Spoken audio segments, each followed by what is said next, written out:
ಎಲ್ಲರಿಗೂ ನಮಸ್ಕಾರ. Curious minds Kannada YouTube ಚಾನಲ್ಗೆ ಸ್ವಾಗತ. ನಾನು ನಿಮ್ಮ ಸೈನ್ಸ್ ಫೆಸಿಲಿಟೇಟರ್ ಪೂಜಾ.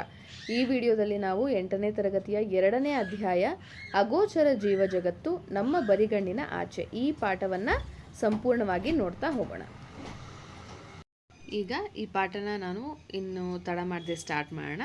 ಮೊದಲನೇದಾಗಿ ಕಲಿಕಾ ಫಲಗಳು, ಅಂದರೆ ಈ ಪಾಠದಲ್ಲಿ ನೀವೇನೇನು ಕಲಿತೀರಾ ಅಂತ ನೋಡ್ತಾ ಹೋಗೋಣ. ಮೊದಲನೇದಾಗಿ ಜೀವಕೋಶ ಎಂದರೇನು, ಸಸ್ಯ ಜೀವಕೋಶ ಮತ್ತು ಪ್ರಾಣಿ ಜೀವಕೋಶ, ಜೀವಕೋಶಗಳ ಆಕಾರ ಮತ್ತು ರಚನೆಯಲ್ಲಿ ವ್ಯತ್ಯಾಸ, ಒಂದು ಜೀವಿಯ ದೇಹದಲ್ಲಿನ ಸಂಘಟನೆಯ ಮಟ್ಟಗಳು, ಸೂಕ್ಷ್ಮಜೀವಿಗಳು ಎಂದರೇನು, ವೈರಸ್, ಸೂಕ್ಷ್ಮಜೀವಿಗಳು ಮತ್ತು ಆಹಾರ, ಅದ್ಭುತ ಸೂಕ್ಷ್ಮ ಶೈವಲಗಳು. ಜೀವಕೋಶವನ್ನು ಜೀವದ ಮೂಲ ಘಟಕವೆಂದು ಏಕೆ ಪರಿಗಣಿಸಲಾಗುತ್ತದೆ? ಸೊ ಇದಿಷ್ಟು ಟಾಪಿಕನ್ನು ನೀವು ಈ ಪಾಠ ಮುಗಿಯುವಷ್ಟರಲ್ಲಿ ಅರ್ಥ ಮಾಡ್ಕೊಂಡಿರ್ತೀರ. ಸೊ ಬನ್ನಿ ಪಾಠನ ಸ್ಟಾರ್ಟ್ ಮಾಡೋಣ. ಮೊದಲನೇದು ಶೋಧಿಸು ಮತ್ತು ಪರ್ಯಾಲೋಚಿಸು. ಸೊ ಎಲ್ಲನೂ ನಿಮಗೆ ಗೊತ್ತಿರೋ ಹಾಗೇ ಪಾಠಗಳು ಕ್ವೆಶ್ಚನ್ ಮೂಲಕನೇ ಸ್ಟಾರ್ಟ್ ಆಗ್ತಾ ಇದೆ. ನಿಮ್ಮ ಸುತ್ತಲಿನ ಅಗೋಚರ ಜಗತ್ತು ಗೋಚರವಾದರೆ ಏನನ್ನು ನೋಡಬಹುದೆಂದು ನೀವು ಎಂದಾದರೂ ಅಚ್ಚರಿಗೊಂಡಿದ್ದೀರಾ? ಅಂದರೆ ನಿಮಗೆ ಕಾಣಿಸದೇ ಇರುವಂಥದ್ದು ಈ ಜಗತ್ತಲ್ಲಿ ಅಕಸ್ಮಾತಾಗಿ ಕಾಣಿಸೋದಕ್ಕೆ ಸ್ಟಾರ್ಟ್ ಮಾಡಿದ್ರೆ ಏನೇನು ಕಾಣಿಸ್ಬೋದು ಅಂತ ನಿಮ್ಗೆ ಏನಾದರೂ ಗೊತ್ತಿದೆಯಾ? ಸೊ ನಿಮಗೆ ಗಾಳಿ ಕಾಣಿಸುತ್ತೆ ಅಲ್ವಾ? ಆ ಗಾಳಿಯಲ್ಲಿ ಇರುವಂತಹ ಕ್ರಿಮಿಕೀಟಗಳು ಎಲ್ಲನೂ ಕೂಡ ಏನಾಗ್ತಾ ಹೋಗುತ್ತೆ, ಕಾಣಿಸ್ತಾ ಹೋಗುತ್ತೆ. ಗಾತ್ರ, ಸಂಕೀರ್ಣತೆ ಅಥವಾ ಜೀವಂತ ಎಂದು ಪರಿಗಣಿಸಲ್ಪಡುವ ವಿಷಯಗಳ ಬಗ್ಗೆ ನೀವು ಯೋಚಿಸುವ ವಿಧಾನವನ್ನು ಈ ಗುಪ್ತ ಪ್ರಪಂಚದ ಬಗೆಗಿನ ನಿಮ್ಮ ಅವಲೋಕನವು ಹೇಗೆ ಬದಲಾಯಿಸಬಹುದು ಎಂದು ನೀವು ಭಾವಿಸುತ್ತೀರಿ? ಹಾಗಿದ್ರೆ ಅಕಸ್ಮಾತ್ ಏನಾದರೂ ಆ ಥರ ಕಾಣಿಸದೇ ಇರೋ ಜಗತ್ತು ನಿಮಗೆ ಕಾಣಿಸೋದಕ್ಕೆ ಸ್ಟಾರ್ಟ್ ಆದರೆ ನೀವು ಹೇಗೆ ಆ ಪ್ರಪಂಚವನ್ನು ತೆಗೆದುಕೊಳ್ತೀರಾ? ಹೇಗೆ ನೀವು ಈ ಒಂದು ಜಗತ್ತಿನ ಬಗ್ಗೆ ಯೋಚನೆ ಮಾಡುವ ರೀತಿ ಹೇಗೆ ಬದಲಾಗುತ್ತೆ ಅಂತ ನಿಮಗನ್ಸುತ್ತೆ ಅಂತ ಕೇಳಿದ್ದಾರೆ. ಈ ಸಣ್ಣ ಜೀವಿಗಳು ಪರಸ್ಪರ ಹೇಗೆ ಪ್ರತಿಕ್ರಿಯಿಸುತ್ತವೆ ಎಂದು ನೀವು ಯೋಚಿಸಿದ್ದೀರಾ? ನಿಮ್ಮ ಕಣ್ಣಿಗೆ ಕಾಣಿಸದೇ ಇರುವಂತಹ ಕ್ರಿಮಿಕೀಟಗಳು ಒಂದಕ್ಕೊಂದು ಪರಸ್ಪರ ಹೇಗೆ ರಿಯಾಕ್ಟ್ ಮಾಡ್ಕೊಳ್ಳುತ್ತೆ, ಪ್ರತಿಕ್ರಿಯಿಸುತ್ತೆ, ನಿಮಗೆ ಹೆಲ್ಪ್ ಹೇಗೆ ಮಾಡುತ್ತೆ, ಅಥವಾ ನಿಮಗೆ ಒಂದು ತರಹದ ಏನಂತ ಹೇಳಬಹುದು, ಕಷ್ಟಗಳೇ ಆಗಿರಬಹುದು, ಕೆಲವೊಂದಿಷ್ಟು ರೋಗಗಳನ್ನೇ ಆಗಿರಬಹುದು, ಹೇಗೆ ಅದು ನೀಡುತ್ತೆ ಅನ್ನೋದನ್ನು ನೀವು ಯಾವತ್ತಾದರೂ ಯೋಚನೆಯನ್ನು ಮಾಡಿದ್ದೀರಾ?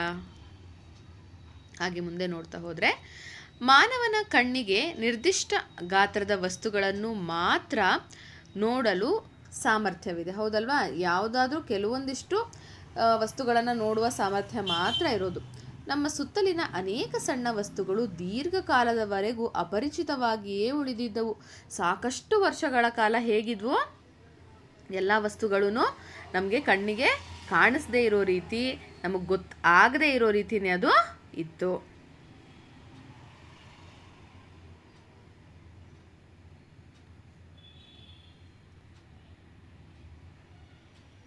ಬಹಳ ಹಿಂದೆ ಗಾಜಿನ ವಕ್ರತುಂಡು ಸಣ್ಣ ವಸ್ತುಗಳನ್ನು ದೊಡ್ಡದಾಗಿ ಕಾಣುವಂತೆ ಮಾಡುತ್ತದೆ ಎಂದು ಜನರು ಕಂಡುಕೊಂಡರು. ಸೊ ಸಾಕಷ್ಟು ವರ್ಷ ಆದಮೇಲೆ ಒಂದು ಗ್ಲಾಸ್ನ ಕರ್ವ್ ಪೀಸು ಆಯಿತಾ, ಅದೇನು ಮಾಡ್ತು, ಸಣ್ಣ ಸಣ್ಣದಾಗಿರೋ ವಸ್ತು ದೊಡ್ಡದಾಗಿ ಕಾಣೋ ಥರ ಮಾಡ್ತಿತ್ತು ಅಂತ ಗೊತ್ತಾಯಿತು. ಗಾಜಿನ ತುಂಡು ಮಸೂರ ಬೀಜದಂತೆ ಮಧ್ಯದಲ್ಲಿ ದಪ್ಪ, ಇಲ್ಲಿ ನೋಡಿ, ಇಲ್ಲಿ ಬೀಜ ಕಾಣಿಸ್ತಾ ಇದೆಯಲ್ಲ, ಹೇಗಿದೆ ನೋಡಿ, ಅದು ಇಲ್ಲಿ ಮಧ್ಯಭಾಗದಲ್ಲಿ ದಪ್ಪದಾಗಿದೆ. ಹಾಗೆಯೇ ಅಂಚಿನಲ್ಲಿ ಈ ಒಂದು ಅಂಚಿನಲ್ಲಿ ಹೇಗಾಗಿದೆ, ತೆಳುವಾಗಿದೆ. ಆದ್ದರಿಂದ ಅವರು ಅದನ್ನು ಮಸೂರ, ಲೆನ್ಸ್ ಅಂತ ಅದನ್ನು ಕರೆದರು. ಸೊ ಇಲ್ಲಿ ನೋಡಿ ಹೇಗಿರುತ್ತೆ ಅಂದರೆ ಮಧ್ಯದಲ್ಲಿ ಉಬ್ಬಾಗಿರುತ್ತೆ, ಈ ಒಂದು ಕರ್ವ್ ಭಾಗದಲ್ಲಿ ಸಣ್ಣದಾಗಿ ಅದು ಇರುತ್ತೆ. ಆದ್ದರಿಂದ ಅದನ್ನು ಮಸೂರ, ಲೆನ್ಸ್ ಅಂತ ಕರೆದ್ರು. ಕಾಲಾಂತರದಲ್ಲಿ ಮಸೂರಗಳನ್ನು ಹೆಚ್ಚು ಸಮರ್ಥವಾಗುವಂತೆ ಸುಧಾರಿಸಲಾಯಿತು. ಬರ್ತಾ ಬರ್ತಾ ಏನು ಮಾಡ್ತಾ ಹೋದ್ರು, ಅದೇ ಲೆನ್ಸ್ಗಳನ್ನು ಇನ್ನೂ ಸಾಕಷ್ಟು ಸುಧಾರಿತವಾದಂತಹ, ಅಂದರೆ ಇನ್ನೂ ಚೆನ್ನಾಗಿ ಅದನ್ನು ಮಾರ್ಪಡಿಸ್ತಾ ಹೋದರು. ಸರಳಭೂತ ಕನ್ನಡಿಗಳಿಂದ ಹಿಡಿದು ಸೂಕ್ಷ್ಮದರ್ಶಕಗಳವರೆಗಿನ ಪ್ರತಿಯೊಂದು ಹೊಸ ಉಪಕರಣವು ಮಾನವರಿಗೆ ತಮ್ಮ ಬರಿಗಣ್ಣುಗಳು ನೋಡಲು ಸಾಧ್ಯವಾಗಿರುವುದನ್ನು ನೋಡಲು ಸಹಾಯ ಮಾಡಿತು. ಸೊ ಸೂಕ್ಷ್ಮದರ್ಶಕ ಅಂತ ಅಂತೀವಲ್ವಾ, ಅಂದರೆ ಮೈಕ್ರೋಸ್ಕೋಪು, ಭೂತ ಕನ್ನಡಿ ಅಂದರೆ ಮ್ಯಾಗ್ನಿಫೈಯಿಂಗ್ ಗ್ಲಾಸು. ಸೊ ಅದು ನಮ್ಮ ಬರಿಗಣ್ಣಿಗೆ ಕಾಣಿಸೋದಕ್ಕಿಂತ ಹೆಚ್ಚಿನ ಒಂದು ಜಗತ್ತನ್ನೇ ಆ್ಯಕ್ಚುಲಿ ಹೇಳಬೇಕು ಅಂದರೆ ನೋಡೋದಕ್ಕೆ ಸಹಾಯ ಆಯಿತು. ಸೂಕ್ಷ್ಮದರ್ಶಕದ ಆವಿಷ್ಕಾರವು ಸಣ್ಣ ಜೀವಿಗಳಿಂದ ತುಂಬಿದ ರೋಚಕ ಗುಪ್ತ ಜಗತ್ತನ್ನು ತೆರೆಯಿತು. ಈ ಅಧ್ಯಾಯದಲ್ಲಿ ನಾವು ಕೆಲವು ಸೂಕ್ಷ್ಮ ಜೀವಿಗಳನ್ನು ಅನ್ವೇಷಿಸುತ್ತೇವೆ. ಅಂದರೆ ನಮ್ಮ ಕಣ್ಣಿಗೆ ಕಾಣಿಸದೇ ಇರುವಂತಹ ಸೂಕ್ಷ್ಮ ಜೀವಿಗಳ ಬಗ್ಗೆ ಹೆಚ್ಚಾಗಿ ತಿಳ್ಕೊಳ್ತಾ ಹೋಗ್ತೀವಿ. ಸೊ ಇಲ್ಲಿ ನೀವು ನೋಡ್ತಾ ಇರೋದು ಮೈಕ್ರೋಸ್ಕೋಪ್, ಸೂಕ್ಷ್ಮದರ್ಶಕ. ಹಾಗೆ ಮುಂದೆ ನೋಡ್ತಾ ಹೋದರೆ ಸುಂದರವಾದ ಅನೇಕ ಸಸ್ಯಗಳು ಮತ್ತು ಪ್ರಾಣಿಗಳಿವೆ. ಹೌದಲ್ವಾ, ನಮ್ಮ ಸುತ್ತಮುತ್ತ ಸಾಕಷ್ಟು ವಿಧದ ಸಸ್ಯ ಹಾಗೂ ಪ್ರಾಣಿಗಳಿದೆ. ಅವು ಎಲ್ಲ ಆಕಾರಗಳು, ಗಾತ್ರಗಳು ಮತ್ತು ಬಣ್ಣಗಳಾಗಿವೆ. ಅಂದರೆ ಬೇರೆ ಬೇರೆ ಆಕಾರ, ಬೇರೆ ಬೇರೆ ಗಾತ್ರ, ಬೇರೆ ಬೇರೆ ಬಣ್ಣ ಅದಕ್ಕಿದೆ. ಕೆಲವು ಜೀವಿಗಳು ಚಿಕ್ಕದಾಗಿದ್ದರೆ ಇನ್ನೂ ಕೆಲವು ತುಂಬ ದೊಡ್ಡದಾಗಿದೆ. ಸೊ ನೋಡಿ, ಇಲ್ಲಿ ಪ್ರಾಣಿಗಳು ಬೇರೆ ಬೇರೆ ರೀತಿಯಲ್ಲಿದೆ, ಸಸ್ಯಗಳು ಬೇರೆ ರೀತಿ ಇದೆ. ಕೆಲವೊಂದು ಚಿಕ್ಕದಾಗಿದ್ದಾವೆ, ಇನ್ನು ಕೆಲವು ತುಂಬ ದೊಡ್ಡದಾಗಿರುತ್ತೆ.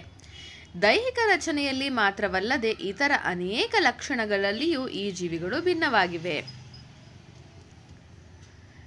ಈ ಎಲ್ಲ ಸಸ್ಯಗಳು ಅಥವಾ ಪ್ರಾಣಿಗಳನ್ನು ಒಟ್ಟಾಗಿ ಜೀವಿಗಳು ಎಂದು ಕರೆಯುವರು. ಏನಂತ ಕರಿತೀವಿ? ಅದನ್ನೆಲ್ಲ ಜೀವಿಗಳು ಅಂತ ಕರಿತೀವಿ. ಬರಿಗಣ್ಣಿಗೆ ಗೋಚರಿಸುವ ನಿಮ್ಮ ಸುತ್ತಲಿನ ಅತ್ಯಂತ ಚಿಕ್ಕ ಜೀವಿಯನ್ನು ನಾವು ಎಂದಾದರೂ ಗಮನಿಸಿದ್ದೀರಾ? ಅಂದರೆ ನಿಮ್ಮ ಕಣ್ಣಿಗೆ ಕಾಣಿಸುವಂಥದ್ದು, ಆದರೆ ತುಂಬ ಚಿಕ್ಕದು ಯಾವುದು ಅಂತ ಹೇಳ್ಬೋದು? ಇರುವೆ ಅಂತ ಹೇಳ್ಬೋದು, ಹೌದಲ್ವಾ? ಅದರ ಬಗ್ಗೆ ಯೋಚಿಸಿ. ನಿಮ್ಮ ಕಣ್ಣುಗಳು ನಿಜವಾಗಿಯೂ ಎಷ್ಟು ಸಣ್ಣ ವಸ್ತುವನ್ನು ನೋಡಬಹುದು? ಕೆಲವು ಜನರು ಓದಲು ಕನ್ನಡಕವನ್ನು ಬಳಸುವುದನ್ನು ನೀವು ನೋಡಿರಬಹುದು, ಹೌದಲ್ವಾ? ಕೆಲವೊಬ್ಬರು ಓದೋದಕ್ಕೆ ಕನ್ನಡಕ ಬಳಸ್ತಾರೆ. ಸ್ಪಷ್ಟವಾಗಿ ನೋಡಲು ಇದು ಅವರಿಗೆ ಹೇಗೆ ಸಹಾಯ ಮಾಡುತ್ತೆ?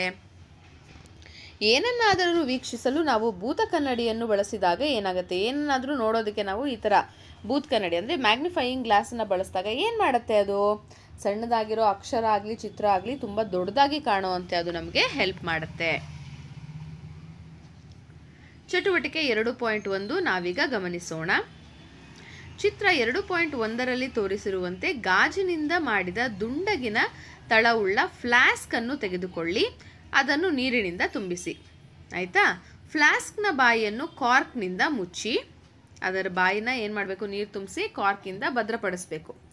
ಈಗ ಫ್ಲಾಸ್ಕನ್ನು ತೆರೆದ ಪುಸ್ತಕದ ಮೇಲೆ ಇರಿಸಿ ಮತ್ತು ಅದರ ಮೂಲಕ ಅಕ್ಷರಗಳನ್ನು ನೋಡಿ. ಇಲ್ಲಿ ನೋಡಿ, ಆ ಗ್ಲಾಸನ್ನು ನೀರು ತುಂಬಿಸಿ ಅದು ಕಾರ್ಕಿಂದ ಮುಚ್ಚಿ ಉಲ್ಟಾ ಇಟ್ಟು ಏನು ಮಾಡ್ತಾ ಇದ್ದಾರೆ? ಅಲ್ಲಿ ಆ ಒಂದು ಗ್ಲಾಸ್ ಮೂಲಕ ನೋಡ್ತಾ ಇದ್ದಾರೆ. ಏನಾಗ್ತಾ ಇದೆ ನೀವೇ ನೋಡಿ.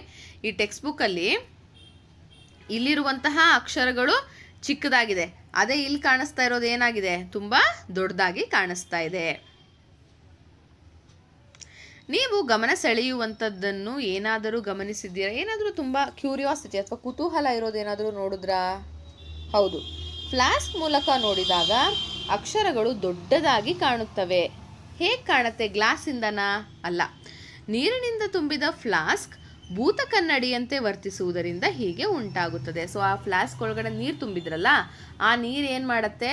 ಚಿಕ್ಕ ಚಿಕ್ಕ ಅಕ್ಷರಗಳನ್ನು ದೊಡ್ಡದಾಗಿ ಕಾಣಿಸೋ ಥರ ಅದು ಮಾಡುತ್ತೆ. ಈಗ ಇರುವೆಯಂತಹ ಸಣ್ಣ ಜೀವಿಗಳನ್ನು ನೋಡಲು ನಿಜವಾದ ಭೂತ ಕನ್ನಡಿಯನ್ನು ಬಳಸಿ. ಅದರ ದೇಹದ ವಿವರಗಳನ್ನು ನೀವು ಹೆಚ್ಚು ಸ್ಪಷ್ಟವಾಗಿ ನೋಡಲು ಸಾಧ್ಯವಾಯಿತೆ? ನೋಡಿ, ಇವಾಗ ಚಿಕ್ಕದಾಗಿರೋ ಇರುವೆ ಆ ಭೂತ ಕನ್ನಡಿಯಲ್ಲಿ ನೋಡಿದಾಗ ಅದ್ರ ಏನು ಕಾಣುತ್ತೆ? ದೊಡ್ಡದಾಗಿ ಅದು ಕಾಣಿಸುತ್ತೆ. ಹಿಂದಿನಿಂದಲೂ ಜನರು ತಮ್ಮ ಸುತ್ತಲಿನ ಸಣ್ಣ ಜೀವಿಗಳನ್ನು ಅನ್ವೇಷಿಸಲು ಕುತೂಹಲ ಹೊಂದಿದ್ದರು. ಅಂದರೆ ತಮ್ಮ ಸುತ್ತಮುತ್ತ ಇರುವಂತಹ ಸಣ್ಣ ಜೀವಿಗಳ ಬಗ್ಗೆ ತಿಳ್ಕೊಳ್ಬೇಕು ಅಂತ ಸಾಕಷ್ಟು ಇಂಟ್ರೆಸ್ಟನ್ನು ಅವರು ಹೊಂದಿದ್ರು. ಆದರೆ ಅವರು ಅವುಗಳನ್ನು ಬರಿಗಣ್ಣಿನಿಂದ ನೋಡಲು ಸಾಧ್ಯವಾಗಿಲ್ಲ. ಆದರೆ ಬರಿಗಣ್ಣಿನಿಂದ ನೋಡೋಕ್ಕೆ ಸಾಧ್ಯ ಆಗ್ತಾ ಇರಲಿಲ್ಲ. ಹಾಗಾದರೆ ಈ ಅಗೋಚರ ಜಗತ್ತನ್ನು ನಾವು ಅಂತಿಮವಾಗಿ ಹೇಗೆ ಆವಿಷ್ಕರಿಸಿದೆವು? ಹಾಗಿದ್ರೆ ಅದು ಹೇಗೆ ಅದ್ರ ಬಗ್ಗೆ ತಿಳ್ಕೊಳ್ತಾ ಹೋದ್ವಿ? ಸಣ್ಣ ಜಗತ್ತನ್ನು ಮೊದಲ ಬಾರಿಗೆ ನೋಡಲು ನಮಗೆ ಸಹಾಯ ಮಾಡಿದ ವೈಜ್ಞಾನಿಕ ಆವಿಷ್ಕಾರ ಯಾವುದು ಎಂದು ನಿಮಗೆ ತಿಳಿದಿದೆಯೇ? ಹಾಗಿದ್ರೆ ಈ ಸಣ್ಣ ಸಣ್ಣ ಜಗತ್ತು ಅಂದರೆ ನಮ್ಮ ಕಣ್ಣಿಗೆ ಕಾಣಿಸ್ದೇ ಇರೋದನ್ನು ತಿಳ್ಕೊಳ್ಳೋ ಹಾಗೆ ಮಾಡಿದ ಮೊದಲ ಆವಿಷ್ಕಾರ, ಎಕ್ಸ್ಪೆರಿಮೆಂಟ್ ಯಾವುದು ಅಂತ ನಿಮಗೇನಾದರೂ ಗೊತ್ತಾ? ಎಂದಾದರೂ ಕೇಳಿದ್ದೀರಾ? 1665ರಲ್ಲಿ ರಾಬರ್ಟ್ ಹೂಕ್ ಇವರು ಎಂಬ ವಿಜ್ಞಾನಿ ಮೈಕ್ರೋಗ್ರಾಫಿಯಾ ಎಂಬ ಪುಸ್ತಕವನ್ನು ಪ್ರಕಟಿಸಿದರು. ಅವರು ಉತ್ತಮ ವೀಕ್ಷಕರಾಗಿದ್ದರು ಮತ್ತು ಸುರಿತ ಕಲಾವಿದರಾಗಿದ್ದರು. ಅಂದರೆ ಡ್ರಾಯಿಂಗನ್ನು ತುಂಬ ಚೆನ್ನಾಗಿ ಮಾಡ್ತಾಯಿದ್ರು. ಈ ಪುಸ್ತಕದಲ್ಲಿ ಜನರು ಎಂದೆಂದೂ ನೋಡಿರದ ಸಣ್ಣ ವಸ್ತುಗಳ ವಿವರವಾದ ರೇಖಾಚಿತ್ರಗಳನ್ನು ಅವರು ತೋರಿಸಿದ್ರು. ಇವು ನಾವು ಈಗ ಸೂಕ್ಷ್ಮದರ್ಶಕ ಎಂದು ಕರೆಯುವ ಸಾಧನವನ್ನು ಬಳಸಿಕೊಂಡು ಅವರು ನೋಡಿದ ವಿಷಯಗಳಾಗಿದ್ವು. ಅಂದರೆ ಮೈಕ್ರೋಸ್ಕೋಪ್ ಕೆಳಗಡೆ ಅವುಗಳ ಚಿತ್ರವನ್ನು ನೋಡಿ ಏನು ಮಾಡ್ತಾಯಿದ್ರು, ಅವರು ಡ್ರಾಯಿಂಗನ್ನು ಬಿಡಿಸಿ ಆ ಮೈಕ್ರೋಗ್ರಾಫಿಯಾ ಅನ್ನುವಂತಹ ಬುಕ್ಕನ್ನು ಅವರು ಪ್ರಕಟಿಸಿದ್ರು. ಅವರ ಸೂಕ್ಷ್ಮದರ್ಶಕವು ವಸ್ತುಗಳನ್ನು ಬರಿಗಣ್ಣಿನಿಂದ ನೋಡಬಹುದಾದಕ್ಕಿಂತ 200ರಿಂದ 300 ಪಟ್ಟು ದೊಡ್ಡದಾಗಿ ಕಾಣುವಂತೆ ಮಾಡಿತು. ಅಂದರೆ ಆ ಸೂಕ್ಷ್ಮ ಮೈಕ್ರೋಸ್ಕೋಪ್ ಕೆಳಗಡೆ ಎಷ್ಟು ಕಾಣಿಸ್ತಾ ಇತ್ತಲ್ವಾ, ಅದಕ್ಕಿಂತ 200ರಿಂದ 300 ಪಟ್ಟು ದೊಡ್ಡದಾಗಿ ಕಾಣುವಂತೆ ಆ ಸೂಕ್ಷ್ಮದರ್ಶಕ ಮಾಡ್ತಾ ಇತ್ತು. ಒಂದು ದಿನ ಅವರು ಕಾರ್ಕ್ನ ತೆಳುವಾದ ಪದರವನ್ನು ನೋಡಿದರು. ಕಾರ್ಕ್ ಅಂದರೆ ಏನು? ಮರ ಇರುತ್ತಲ್ಲ, ಅದರ ತೊಗಟೆ. ಅದು ಅನೇಕ ಸಣ್ಣ ಸಣ್ಣ ಖಾಲಿ ಅವಕಾಶಗಳಿಂದ ಕೂಡಿದೆ ಎಂಬುದು ಗಮನಿಸಿದರು. ನೋಡಿ, ಒಂಥರ ಖಾಲಿ ಇರೋ ರೂಮ್ ಥರ ಅದು ಇತ್ತು. ಸೊ ಇದು ರಾಬರ್ಟ್ ಹುಕ್ ಅವರು ಬಳಸಿದಂತಹ ಸೂಕ್ಷ್ಮದರ್ಶಕ ಮೈಕ್ರೋಸ್ಕೋಪ್. ಇದು ಕಾರ್ಕ್. ಈ ಕೋಣೆಗಳು ಅವರಿಗೆ ಜೇನುಗೂಡನ್ನು ನೆನಪಿಸಿದವು. ಹೇಗಿತ್ತು ಅಂದರೆ ಖಾಲಿ ಜೇನುಗೂಡು ಇರುತ್ತಲ್ಲ, ಆ ಥರ ಇತ್ತು, ಹನಿಕೋಮ್ ಥರ. ಅವರು ತಾವು ನೋಡಿದ್ದನ್ನು ಚಿತ್ರಿಸಿದರು, ಅದನ್ನು ಬರೆದ್ರು ಅವರು, ಮತ್ತು ಪ್ರತಿ ಸಣ್ಣ ಭಾಗವನ್ನು ಜೀವಕೋಶ ಎಂದು ಕರೆದರು. ಸೊ ಆ ಪ್ರತಿಯೊಂದನ್ನು ಏನಂತ ಕರೆದ್ರು ಅವರು? ಜೀವ ಇರೋ ಕೋಶ ಅಂತ ಕರೆದ್ರು. ಜೀವದ ಮೂಲ ಘಟಕವನ್ನು ವಿವರಿಸಲು ವಿಜ್ಞಾನದಲ್ಲಿ ಜೀವಕೋಶ ಎಂಬ ಪದವನ್ನು ಇದೇ ಮೊದಲ ಬಾರಿಗೆ ಬಳಸಲಾಗಿತ್ತು. ಸೊ ಫಸ್ಟ್ ಆ್ಯಂಡ್ ಫಾರ್ಮೋಸ್ಟ್ ಜೀವಕೋಶ ಅನ್ನುವಂತಹ ಪದವನ್ನು ನೀಡಿದವರು ಯಾರು? ರಾಬರ್ಟ್ ಹುಕ್ ಅವರು. 1660ರ ಇದೇ ಸಮಯದಲ್ಲಿ ಡಚ್ ವಿಜ್ಞಾನಿ ಆಂಟೋನಿ ವ್ಯಾನ್ ಲ್ಯೂವೆನ್ ಹುಕ್ ಉತ್ತಮ ಮಸೂರಗಳನ್ನು ತಯಾರಿಸಿದರು. ಇನ್ನೂ ತುಂಬ ಚೆನ್ನಾಗಿರುವಂತಹ ಲೆನ್ಸನ್ನು ಆಂಟೋನಿ ವಾನ್ ಲಿವನ್ ಹಾಕ್ ಅವರು ಕೊಟ್ಟರು. ಆದ್ದರಿಂದ ಅವರಿಗೆ ಹೆಚ್ಚು ಉಪಯುಕ್ತ ಸೂಕ್ಷ್ಮದರ್ಶಕಗಳನ್ನು ನಿರ್ಮಿಸಲು ಸಾಧ್ಯವಾಯಿತು. ಸೊ ಇವರು ಲಿವೆನ್ ಹಾಕ್ ಅವರು ಬ್ಯಾಕ್ಟೀರಿಯಾ ಮತ್ತು ರಕ್ತ ಕಣಗಳಂತಹ ಸಣ್ಣ ಜೈವಿಕ ವಸ್ತುಗಳನ್ನು ಸ್ಪಷ್ಟವಾಗಿ ನೋಡಿದ ಮತ್ತು ವಿವರಿಸಿದ ಮೊದಲ ವ್ಯಕ್ತಿ. ಸೊ ನಮ್ಮ ಬ್ಲಡ್ ಸೆಲ್ಸ್ ಅಂದರೆ ರಕ್ತ ಕಣಗಳು ಮತ್ತು ಬ್ಯಾಕ್ಟೀರಿಯಾನ ಫಸ್ಟ್ ನೋಡಿ ಅದ್ರ ಬಗ್ಗೆ ವಿವರಿಸಿದವರು ಯಾರು? ಆಂಟೋನಿ ವ್ಯಾನ್ ಲಿವನ್ ಹಾಕ್ ಅವರು.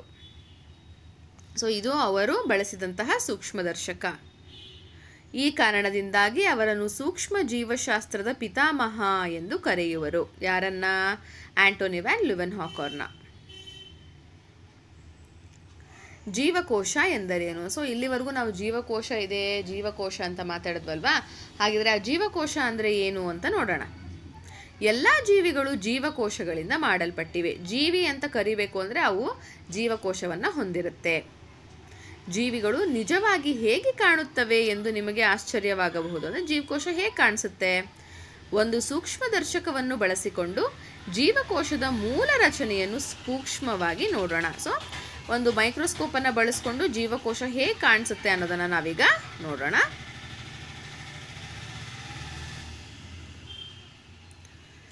ನಿಮ್ಮ ಅಡುಗೆ ಮನೆ ಅಥವಾ ತೋಟದಿಂದ ಒಂದು ಈರುಳ್ಳಿಯನ್ನು ತೆಗೆದುಕೊಂಡು ಅದನ್ನು ನೀರಿನಿಂದ ಚೆನ್ನಾಗಿ ತೊಳೆಯಿರಿ. ಸೊ ಒಂದು ಈರುಳ್ಳಿ ತಗೊಂಡು ಅದನ್ನು ನೀಟಾಗಿ ತೊಳೆದುಬಿಟ್ಟು ಅದನ್ನು ಲಂಬವಾಗಿ ಕಟ್ ಮಾಡಬೇಕು, ಚೂರು ಮಾಡಬೇಕು. ಒಂದು ತುಂಡು ಈರುಳ್ಳಿಯನ್ನು ತೆಗೆದುಕೊಂಡು ನೋಡಿ ಇಲ್ಲಿ ಅದರ ಒಳ ಮೇಲ್ಮೈಯಿಂದ ತೆಳುವಾದ ಪಾರದರ್ಶಕ ಪದರವನ್ನು ಚಿಮಟದ ಸಹಾಯದಿಂದ ತೆಗೆದು ಆ ಈರುಳ್ಳಿ ಪದರವನ್ನು ಏನಂತ ಕರಿತೀವಿ ನಾವು? ಪೊರೆ ಅಂತ ಕರಿತೀವಿ. ನೆಕ್ಸ್ಟ್ ಏನು ಮಾಡಬೇಕು? ಆ ಈರುಳ್ಳಿಯ ಪೊರೆಯನ್ನು ಕೆಲವು ಹನಿ ಸ್ಯಾಫ್ರನಿನ್, ನೋಡಿ ಅದು ಸ್ಯಾಫ್ರನಿನ್, ಅದನ್ನು ಹೊಂದಿರುವ ಪ್ಲೇಟ್ನಲ್ಲಿ 30 ಸೆಕೆಂಡ್ಗಳ ಕಾಲ ಅದನ್ನು ಇರಿಸ್ಬಿಟ್ಟು ಆಮೇಲೆ ಅದನ್ನು ತೆಗೆದು ಇಡಬೇಕು. ಸೊ ನೀವು ಸ್ಯಾಫ್ರನಿನ್ ಹಾಕೋದ್ರಿಂದ ಅದರಲ್ಲಿರುವಂತಹ ಜೀವಕೋಶಗಳು ಸ್ಪಷ್ಟವಾಗಿ ನೋಡೋದಕ್ಕೆ ನಿಮಗೆ ಹೆಲ್ಪ್ ಆಗುತ್ತೆ. ನೆಕ್ಸ್ಟು, ಪೊರೆಯನ್ನು ತೊಳೆಯಲು ಮತ್ತು ಹೆಚ್ಚುವರಿ ಬಣ್ಣವನ್ನು ತೆಗೆದುಹಾಕಲು ತೆಳುವಾದ ಬ್ರಷ್ ಸಹಾಯದಿಂದ ಈರುಳ್ಳಿಯ ಪೊರೆಯನ್ನು ನೀರಿರುವ ಮತ್ತೊಂದು ಪ್ಲೇಟ್ನಲ್ಲಿ ವರ್ಗಾಯಿಸಿ. ಸೊ ಸ್ಯಾಫ್ರನಿನಿಂದ ತೆಗೆದು ನೀರಿರೋ ಪ್ಲೇಟಿಗೆ ಹಾಕಬೇಕು. ಈಗ ತೆಳುವಾದ ಬ್ರಷ್ ಬಳಸಿ ಗಾಜಿನ ಸ್ಲೈಡ್ ಮೇಲೆ ಬಣ್ಣ ಹಾಕಿದ ಈರುಳ್ಳಿ ಪೊರೆಯನ್ನು ಜಾಗರೂಕತೆಯಿಂದ ಇರಿಸಿ. ಸೊ ಸ್ಲೈಡ್ ಮೇಲೆ ಇಟ್ಟು ಪೊರೆಯು ಒಡೆಯದಂತೆ ಅಥವಾ ಮಡಚದಂತೆ ನೋಡ್ಕೋಬೇಕು. ನಂತರ ಏನು ಮಾಡಬೇಕು? ಸ್ಲೈಡ್ ಮೇಲಿರುವ ಈರುಳ್ಳಿ ಪೊರೆಯ ಮೇಲೆ ಒಂದು ಹನಿ ಗ್ಲಿಸರಿನನ್ನು ಹಾಕಬೇಕು. ಇವಾಗ ಹಾಕ್ತಾ ಇದ್ರಲ್ಲ, ಅದು ಗ್ಲಿಸರಿನ್. ಗ್ಲಿಸರಿನ್ ಜೀವಕೋಶಗಳ ಒಣಗುವಿಕೆಯನ್ನು ತಡೆಯುತ್ತದೆ ಮತ್ತು ಜೀವಕೋಶಗಳು ಸ್ಪಷ್ಟವಾಗಿ ಕಾಣುವಂತೆ ಅದು ಮಾಡುತ್ತೆ. ನಂತರ ಸ್ಲೈಡ್ನಲ್ಲಿ ಗಾಳಿಯ ಗುಳ್ಳೆಗಳು ಇರಬಾರ್ದು ಅನ್ನೋದಕ್ಕೋಸ್ಕರ ಪೊರೆ ಮೇಲೆ ನಿಧಾನವಾಗಿ ಕವರ್ ಸ್ಲಿಪ್, ಇಲ್ಲಿದೆ ನೋಡಿ, ಕಾಣಿಸ್ತಾ ಇದೆ ಅಲ್ವಾ? ಇಲ್ಲಿ ಹಾಕ್ತಾ ಇದ್ದಾರಲ್ಲ, ಇದನ್ನು ಕವರ್ ಸ್ಲಿಪ್ ಅಂತ ಕರೀತಾರೆ. ಸೊ ಆ ಕವರ್ ಸ್ಲಿಪ್ಪನ್ನು ಹಾಕಬೇಕು. ಕವರ್ ಸ್ಲಿಪ್ ಅಂಚುಗಳ ಸುತ್ತಲೂ ಒಸರುವ ಗ್ಲಿಸರಿನನ್ನು ಹೀರು ಕಾಗದ ಬಳಸಿ ಮೃದುವಾಗಿ ಒರೆಸಿ. ಆ ಗ್ಲಾಸ್ ಸ್ಲಿಪ್ಪನ್ನು ಹಾಕಿದ ತಕ್ಷಣ ಒಳಗಡೆ ಹಾಕಿರೋ ಗ್ಲಿಸರಿನ್ ಸ್ವಲ್ಪ ಆಚೆ ಬರುತ್ತೆ. ಸೊ ಅದನ್ನು ನೀಟಾಗಿ ನೀವು ಕ್ಲೀನ್ ಮಾಡಬೇಕು. ಅದಾದಮೇಲೆ ಸೂಕ್ಷ್ಮದರ್ಶಕದ ಅಡಿಯಲ್ಲಿ ನೀವು ಬಹುತೇಕ ಆಯತಾಕಾರದ ರಚನೆಗಳನ್ನು ಗಮನಿಸ್ತೀರಿ. ಈ ಥರ ಮೈಕ್ರೋಸ್ಕೋಪ್ ಕೆಳಗಡೆ ನೀವು ನೋಡ್ತೀರಾ. ಇವು ಈರುಳ್ಳಿ ಪೊರೆಯ ಜೀವಕೋಶಗಳು. ಸೊ ಈರುಳ್ಳಿಯಲ್ಲಿ ಸಿಪ್ಪೆಯಲ್ಲಿರುವಂತಹ ಜೀವಕೋಶಗಳು. ಇದು ಜೀವಕೋಶ ಅಂದರೆ ಸೆಲ್. ಅವುಗಳ ನಡುವೆ ಯಾವುದೇ ಸ್ಥಳಾವಕಾಶ ಇರದೆ ಒತ್ತಾಗಿ ಜೋಡಿಸಲ್ಪಟ್ಟಿವೆ. ಸೊ ನೀವು ಅದನ್ನು ನೀಟಾಗಿ ಕೇರ್ಫುಲ್ಲಾಗಿ ಅಬ್ಸರ್ವ್ ಮಾಡಿದ್ರೆ ಒಂದು ಸೆಲ್ ಮತ್ತು ಇನ್ನೊಂದು ಸೆಲ್ ಮಧ್ಯದಲ್ಲಿ ಯಾವುದೇ ತರಹದ ಜಾಗ ಇಲ್ಲ. ಒಂದಕ್ಕೊಂದು ಏನಾಗಿದೆ, ಅದು ಕಂಪ್ಲೀಟಾಗಿ ಈ ಥರ ಅಂಟ್ಕೊಂಡ್ಬಿಟ್ಟಿದೆ. ನಿಮ್ಮ ಸುತ್ತಲಿನ ಭಿನ್ನ ಸಸ್ಯಗಳ ಎಲೆಗಳ ಪೊರೆಯನ್ನು ಗಮನಿಸಲು ಪ್ರಯತ್ನಿಸಿ. ಸೊ ಈರುಳ್ಳಿ ಸಿಪ್ಪೆ ಅಷ್ಟೇ ಅಲ್ಲ, ಬೇರೆ ಬೇರೆ ಎಲೆಯ ಒಂದು ಪೊರೆಯನ್ನು ಸಹ ನೀವು ಗಮನಿಸಬಹುದು. ಎಲ್ಲ ಸಸ್ಯಗಳು ಜೀವಕೋಶಗಳಿಂದ ಮಾಡಲ್ಪಟ್ಟಿವೆ ಎಂದು ನೀವು ಕಾಣಬಹುದು. ಇದರಿಂದ ನಮಗೇನು ಗೊತ್ತಾಗುತ್ತೆ ಅಂದರೆ, ಯಾವುದೇ ಸಸ್ಯ ಆಗಿರಲಿ ಅದನ್ನು ಜೀವಿ ಅಂತ ಕರಿಬೇಕು ಅಂತಂದರೆ ಅದರಲ್ಲಿ ಜೀವಕೋಶ ಇದ್ದೇ ಇರುತ್ತೆ ಅನ್ನೋದು ನಿಮಗೆ ಗೊತ್ತಾಗುತ್ತೆ. ಹಾಗಿದ್ದರೆ ಪ್ರಾಣಿಗಳ ದೇಹವು ಯಾವುದರಿಂದ ಮಾಡಲ್ಪಟ್ಟಿದೆ ಎಂದು ನೀವು ಭಾವಿಸುತ್ತೀರಿ? ಹಾಗಾದರೆ ಸಸ್ಯಗಳ ಬಾಡಿ ಏನು ಜೀವಕೋಶದಿಂದ ಆಗಿದೆ. ಹಾಗಿದ್ರೆ ಪ್ರಾಣಿಗಳ ದೇಹ ಯಾವುದರಿಂದ ಉಂಟಾಗಿದೆ? ನಾವೀಗ ಪರಿಶೀಲಿಸೋಣ. ಇಲ್ಲಿ ಇನ್ನೊಂದು ಎಕ್ಸ್ಪೆರಿಮೆಂಟ್ ಇದೆ ನೋಡಿ. ಫಸ್ಟ್ ಏನು ಮಾಡಬೇಕು ಅಂದರೆ, ನಿಮ್ಮ ಬಾಯನ್ನು ನೀರಿಂದ ನೀಟಾಗಿ ಮುಕ್ಕಳಿಸ್ಬೇಕು. ಆಮೇಲೆ ನಿಮ್ಮ ಕೆನ್ನೆ ಭಾಗ ಇದೆಯಲ್ಲ, ಒಳಭಾಗ, ಅದರಿಂದ ಅದನ್ನ ನೀಟಾಗಿ ಸ್ವಲ್ಪ ಸ್ಕ್ರೇಪ್ ಮಾಡಿಬಿಟ್ಟು ಅಲ್ಲಿ ಬರುವಂತಹ ವೈಟ್ ಕಲರ್ ಆಗಿರೋ ಪೇಸ್ಟ್ ಥರ ಇರೋದನ್ನು ಆ ಸ್ಲೈಡ್ ಮೇಲೆ, ನೀರಿನ ಮೇಲೆ 2 ಹನಿ ಅದನ್ನು ಇಡಬೇಕು. ಆಮೇಲೆ ಅದ್ರ ಮೇಲೆ ಮೆಥಿಲಿನ್ ಬ್ಲೂ ಅನ್ನುವಂತಹ ಒಂದು ಸೂಚಕವನ್ನು ಅಥವಾ ಬಣ್ಣ ಕೊಡುವಂಥದ್ದನ್ನು ಏನು ಮಾಡಬೇಕು, ಅಲ್ಲಿ ಆ್ಯಡ್ ಮಾಡಬೇಕು, ಸ್ಟೇನನ್ನು. ಆಮೇಲೆ ಅದು ಆ್ಯಡ್ ಮಾಡಾದಮೇಲೆ 1 ನಿಮಿಷ ಆದಮೇಲೆ ಅದಕ್ಕೆ ಸ್ವಲ್ಪ ಗ್ಲಿಸರಿನನ್ನು ಹಾಕಿ ಕವರ್ ಸ್ಲಿಪ್ ಮೂಲಕ ಏನು ಮಾಡಬೇಕು, ಅದನ್ನು ಕ್ಲೋಸ್ ಮಾಡಬೇಕು. ಕ್ಲೋಸ್ ಮಾಡಾದಮೇಲೆ ಅಕಸ್ಮಾತ್ ಏನಾದರೂ ಗ್ಲಿಸರಿನ್ ಆಚೆ ಬಂದರೆ ಅದನ್ನು ಒಂದು ಬ್ಲಾಟಿಂಗ್ ಪೇಪರ್ ಬಳಸಿ ತೆಗಿಬೇಕು. ನಂತರ ಅದನ್ನು ಮೈಕ್ರೋಸ್ಕೋಪ್ ಕೆಳಗಡೆ ಇಟ್ಟು ಅಬ್ಸರ್ವ್ ಮಾಡಿದ್ರೆ ನಿಮಗಿಲ್ಲಿ ಕಾಣಿಸ್ತಾ ಇದೆ ಅಲ್ವಾ, ಈ ತರಹದ ಒಂದು ಸೆಲ್ಗಳು ನಿಮಗೆ ಕಾಣಿಸುತ್ತೆ. ನೀವು ಏನನ್ನು ಗಮನಿಸಿದಿರಿ? ಈ ಚಿತ್ರದಲ್ಲಿ ತೋರಿಸಿರುವಂತೆ ನೀವು ಬಹುಭುಜಾಕೃತಿಯಂತಹ ರಚನೆಗಳನ್ನು ಗಮನಿಸುವಿರಿ. ನೋಡಿ, ಇಲ್ಲಿ ಯಾವ ಥರ ಇದೆ, ಸಾಕಷ್ಟು ಭುಜಗಳನ್ನು ಹೊಂದಿರುವಂತಹ ಬಹುಭುಜಾಕೃತಿಗಳ ಒಂದು ಚಿತ್ರ ಥರ ಇದೆ. ಇವು ನಿಮ್ಮ ಬಾಯಿಯ ಒಳಪದರವನ್ನು ರೂಪಿಸುವ ಕೆನ್ನೆಯ ಜೀವಕೋಶ. ಸೊ ಇದು ಎಲ್ಲಿರುತ್ತೆ ಜೀವಕೋಶ ಅಂದರೆ, ನಿಮ್ಮ ಕೆನ್ನೆಯ ಒಳಭಾಗದಲ್ಲಿ, ಬಾಯಿಯ ಒಳಭಾಗದಲ್ಲಿ ಇರುವಂತಹ ಜೀವಕೋಶಗಳು ಈ ರೀತಿಯಾಗಿ ನಿಮಗೆ ಕಾಣಿಸುತ್ತೆ. ಜೀವಕೋಶಗಳು 3 ಮುಖ್ಯ ಭಾಗಗಳನ್ನು ಹೊಂದಿರುವುದನ್ನು ನೀವು ಗಮನಿಸಿದಿರಿ. ತೆಳುವಾದ ಹೊರಪದರ ಇರುತ್ತೆ, ಕೇಂದ್ರ ಭಾಗ ಮತ್ತು ಅದರೊಳಗೆ ಒಂದು ಸಣ್ಣ ದುಂಡಗಿನ ರಚನೆ ಇರುತ್ತೆ. ಹೊರಪದರವನ್ನು ಏನಂತ ಕರಿತೀವಿ? ಕೋಶ ಪೊರೆ ಅಂತ ಕರಿತೀವಿ. ಆ ಒಂದು ಚಿತ್ರನ ನೀವು ನೋಡಬಹುದು. ಮಧ್ಯದಲ್ಲಿರುವ ದುಂಡಗಿನ ರಚನೆಯು ನ್ಯೂಕ್ಲಿಯಸ್ ಆಗಿದೆ. ಇದು ತೆಳುವಾದ ಪೊರೆಯಿಂದ ಆವೃತವಾಗಿದೆ. ಸೊ ಇಲ್ಲಿ ರೌಂಡ್ ಕಾಣಿಸ್ತಾ ಇದೆಯಲ್ಲ, ಅದೇನು? ನ್ಯೂಕ್ಲಿಯಸ್. ಈ ಎಡ್ಜಲ್ಲಿ ಇದೆಯಲ್ಲ, ಅದೇನು? ಕೋಶ ಪೊರೆ. ಹಾಗೆಯೇ ಕೋಶ ಪೊರೆ ಮತ್ತು ನ್ಯೂಕ್ಲಿಯಸ್ ನಡುವಿನ ಇಲ್ಲಿ ಲಿಕ್ವಿಡ್ ಇರುತ್ತೆ. ಆ ಲಿಕ್ವಿಡನ್ನು ನಾವೇನಂತ ಕರಿತೀವಿ? ಕೋಶದ್ರವ್ಯ ಅಂತ ಕರಿತೀವಿ. ಈ 3 ಕೂಡ ನಮ್ಮ ಜೀವಕೋಶ ಅಂದರೆ ಸೆಲ್ಲಲ್ಲಿರುವಂತಹ ಇಂಪಾರ್ಟೆಂಟ್ ಭಾಗಗಳು. ಯಾವ್ಯಾವುದು? ಮೊದಲನೇದು ಕೋಶಪೊರೆ, ನೆಕ್ಸ್ಟ್ ನ್ಯೂಕ್ಲಿಯಸ್, ನಂತರ ಕೋಶದ್ರವ್ಯ. ಈ 3 ಅಂದರೆ ಕೋಶಪೊರೆ, ಕೋಶದ್ರವ್ಯ ಮತ್ತು ನ್ಯೂಕ್ಲಿಯಸ್ ಜೀವಕೋಶದ ಮೂಲ ಭಾಗ ಆಗಿದೆ.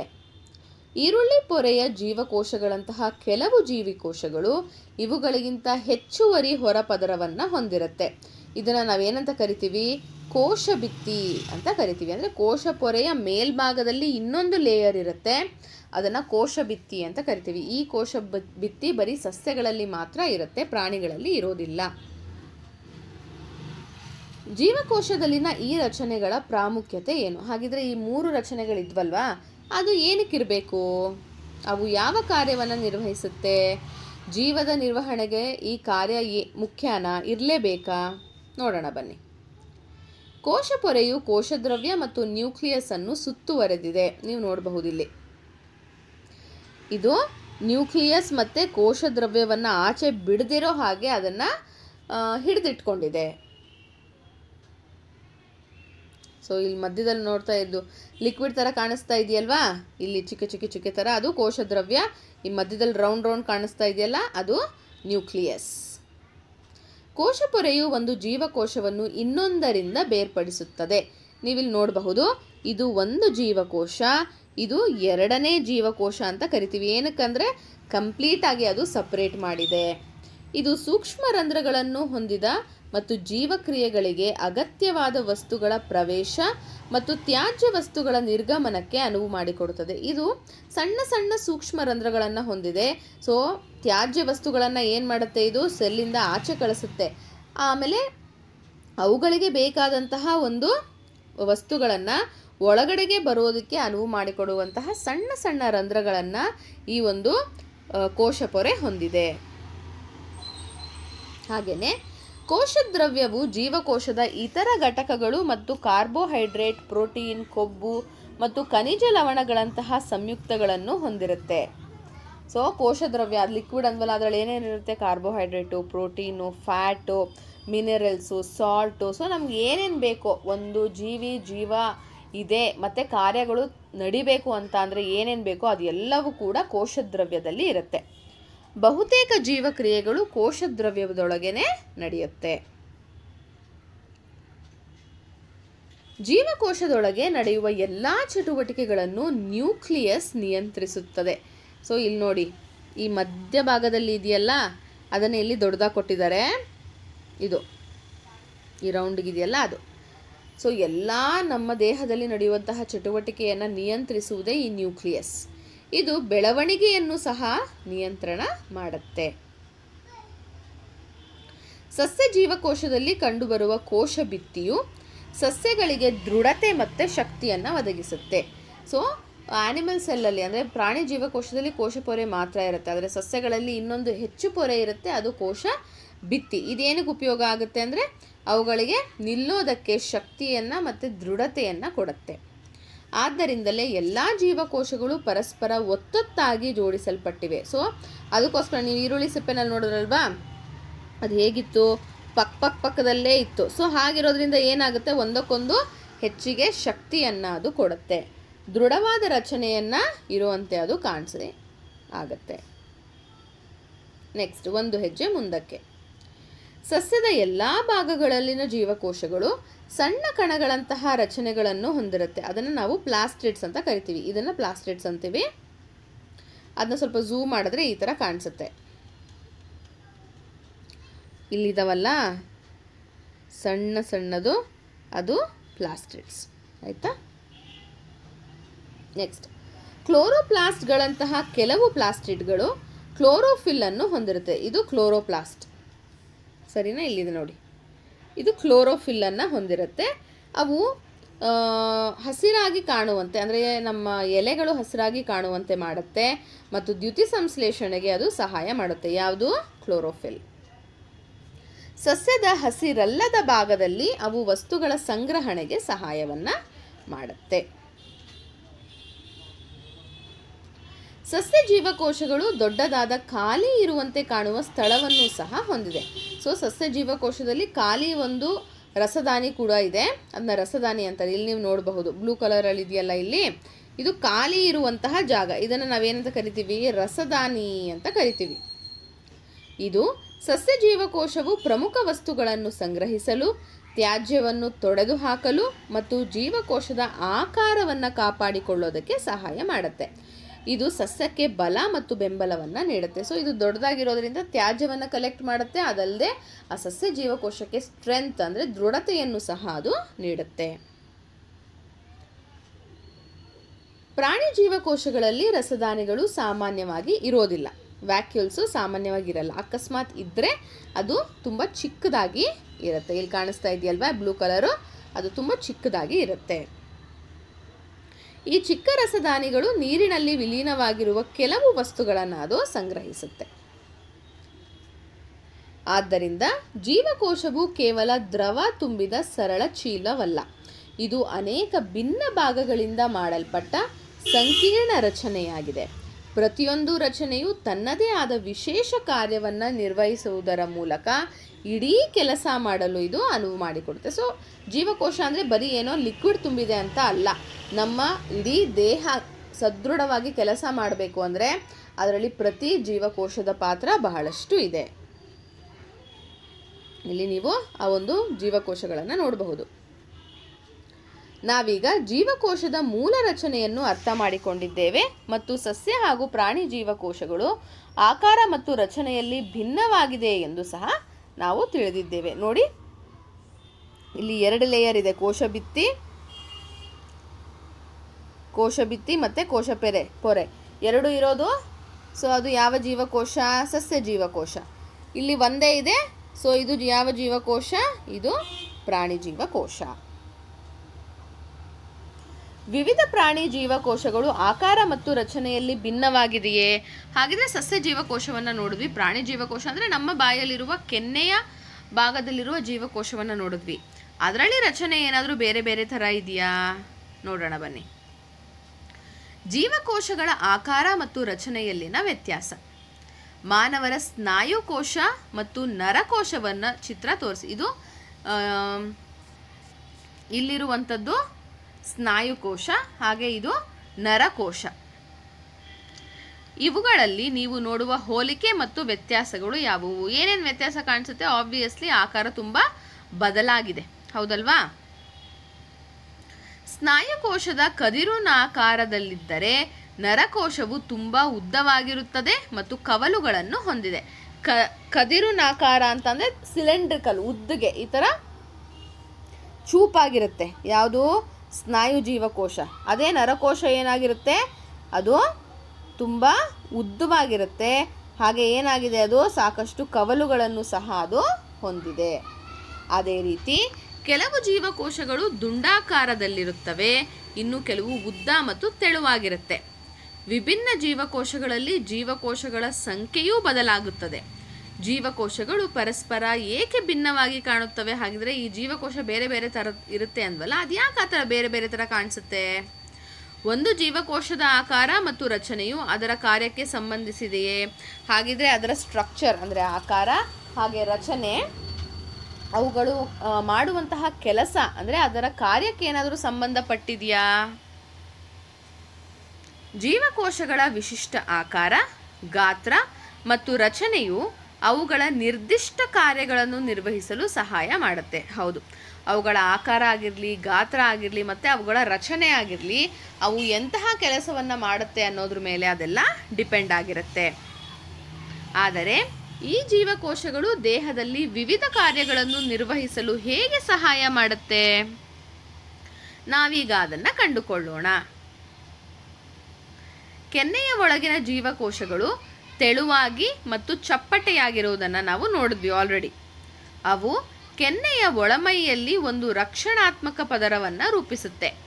ನ್ಯೂರಾನ್ಗಳು ಎಂದು ಕರೆಯಲ್ಪಡುವ ನರಕೋಶಗಳು, ಇದು ನಮ್ಮ ಕೆನ್ನೆಯ ಒಳಗಿರೋದು ಅಲ್ವಾ, ನಮ್ಮ ದೇಹದಲ್ಲಿ ಸಂದೇಶವನ್ನು ಸಾಗಿಸುತ್ತೆ.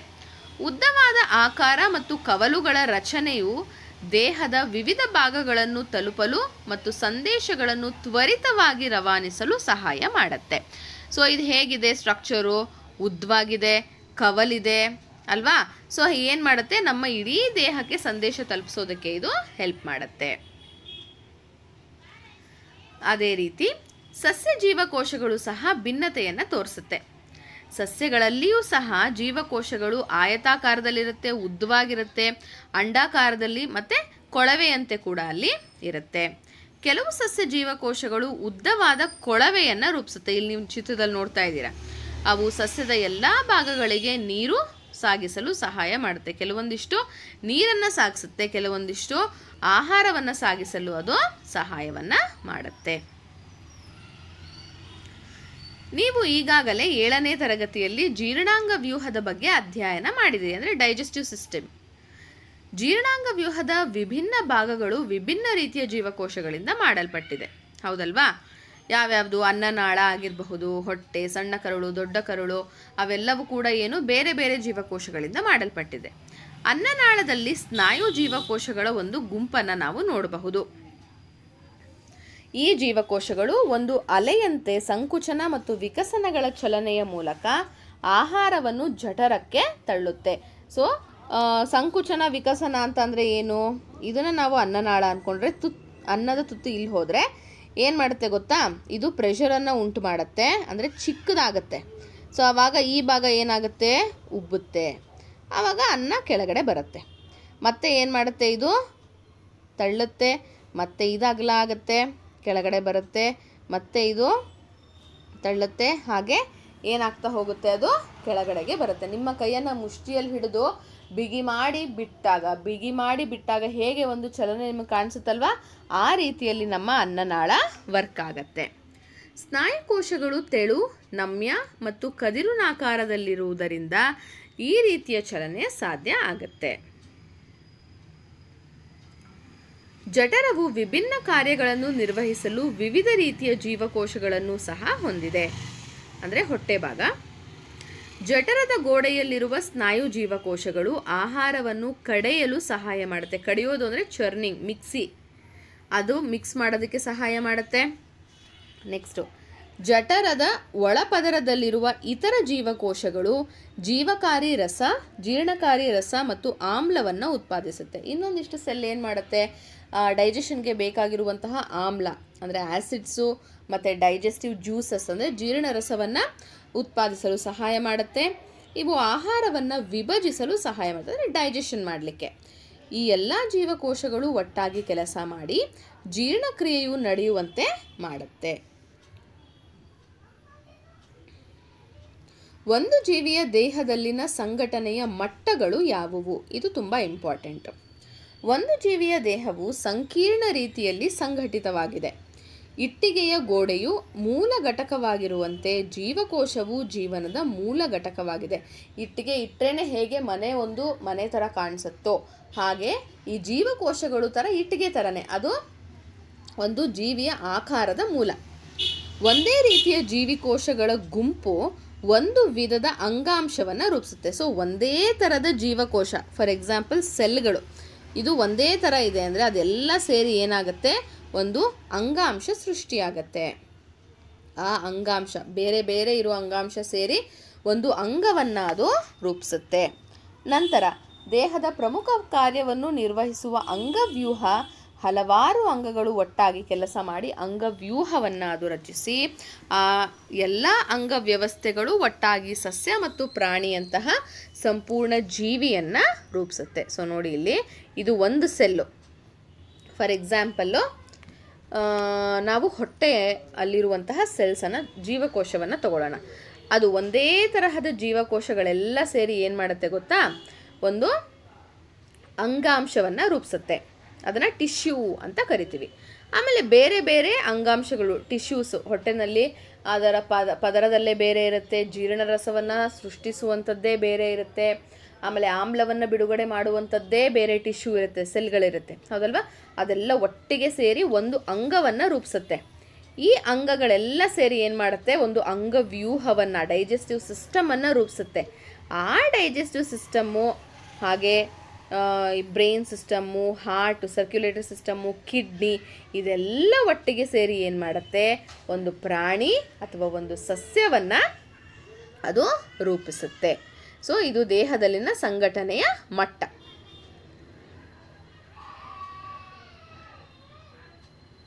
ಎಲ್ಲ ಅಂಗವ್ಯವಸ್ಥೆಗಳು ಒಟ್ಟಾಗಿ ಸಸ್ಯ ಅಥವಾ ಪ್ರಾಣಿಯಂತಹ ಸಂಪೂರ್ಣ ಜೀವಿಯನ್ನು ರೂಪಿಸುತ್ತೆ. ಆದ್ದರಿಂದ ಸಂಘಟನೆಯ ಮಟ್ಟಗಳು ಹೀಗಿವೆ: ಜೀವಕೋಶ, ಅಂಗಾಂಶ, ಅಂಗ, ಅಂಗವ್ಯೂಹ ಮತ್ತು ಜೀವಿ. ಇದೇ ಒಂದು ನಮ್ಮ ಸಂಘಟನೆಯ ಮಟ್ಟ. So which is the smallest unit ಅಂತ ಅಂದರೆ ಜೀವಕೋಶ. ತುಂಬ ಕಿರಿದಾದ ಯೂನಿಟ್, ತುಂಬ ದೊಡ್ಡದಾಗಿರೋದು ಯಾವುದು? ಜೀವಿ. ಈ ಸಂಘಟನೆಯ ಮಟ್ಟಗಳು ಜೀವಕೋಶಗಳಂತಹ ಸರಳ ನಿರ್ಮಾಣ ಘಟಕಗಳು ಹೇಗೆ ಒಟ್ಟಿಗೆ ಸೇರಿ ಒಂದು ಸಂಕೀರ್ಣ ಜೀವಿಯನ್ನು ರೂಪಿಸುತ್ತವೆ ಎಂಬುದನ್ನು ಅರ್ಥ ಮಾಡಿಕೊಳ್ಳಲು ನಮಗೆ ಸಹಾಯ ಮಾಡುತ್ತದೆ. ಸಂಕೀರ್ಣ ಜೀವಿಗಳ ಜೀವ ಅಂಡ ಅಂದರೆ ಒಂದು ಮೊಟ್ಟೆ, ಒಂದು ಜೀವಕೋಶದಿಂದ ಪ್ರಾರಂಭವಾಗುತ್ತದೆ.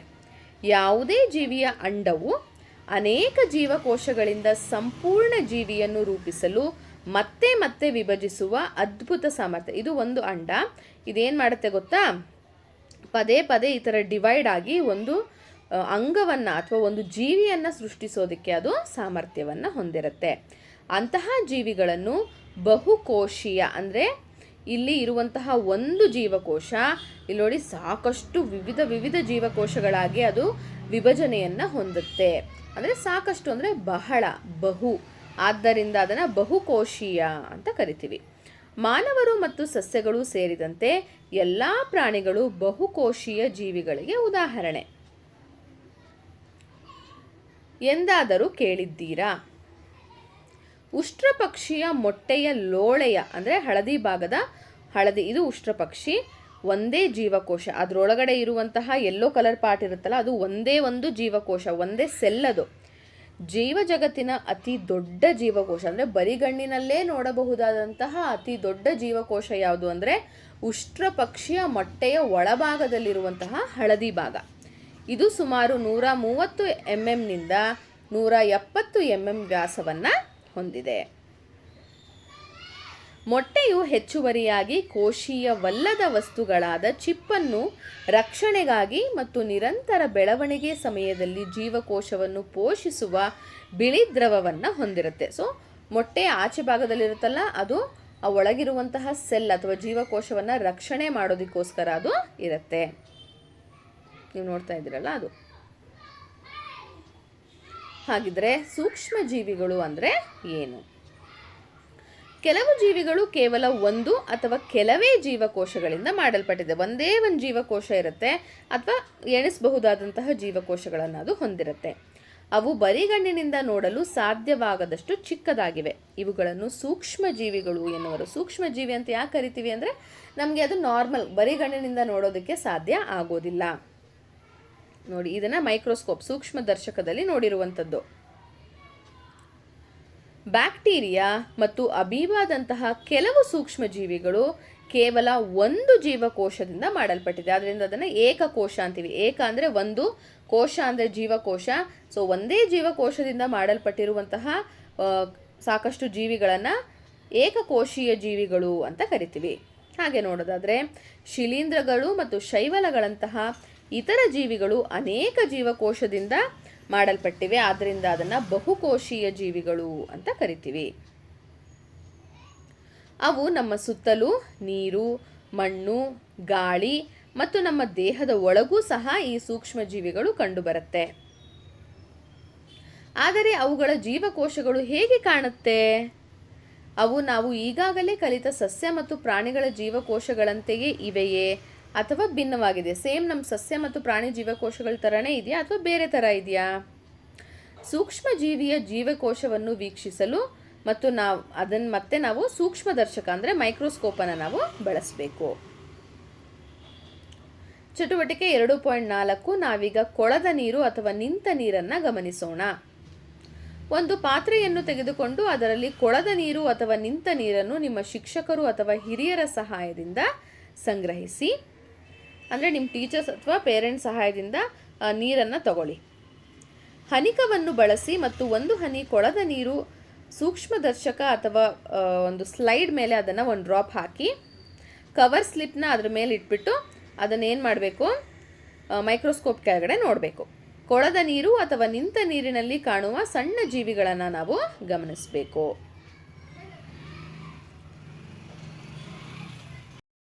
ಚಟುವಟಿಕೆ 2.5 ನಾವೀಗ ಮಣ್ಣಿನ ನಿಲಂಬತ ಮಿಶ್ರಣವನ್ನು ಗಮನಿಸೋಣ. ಅಂದರೆ ಒಂದು ಮಣ್ಣಿನ ಮಿಶ್ರಣ ಹೇಗಿರುತ್ತೆ, ಅದರಲ್ಲಿ ಏನೇನು ಸೂಕ್ಷ್ಮ ಜೀವಿಗಳಿದೆ ಅಂತ ನಾವೀಗ ಗಮನಿಸೋಣ.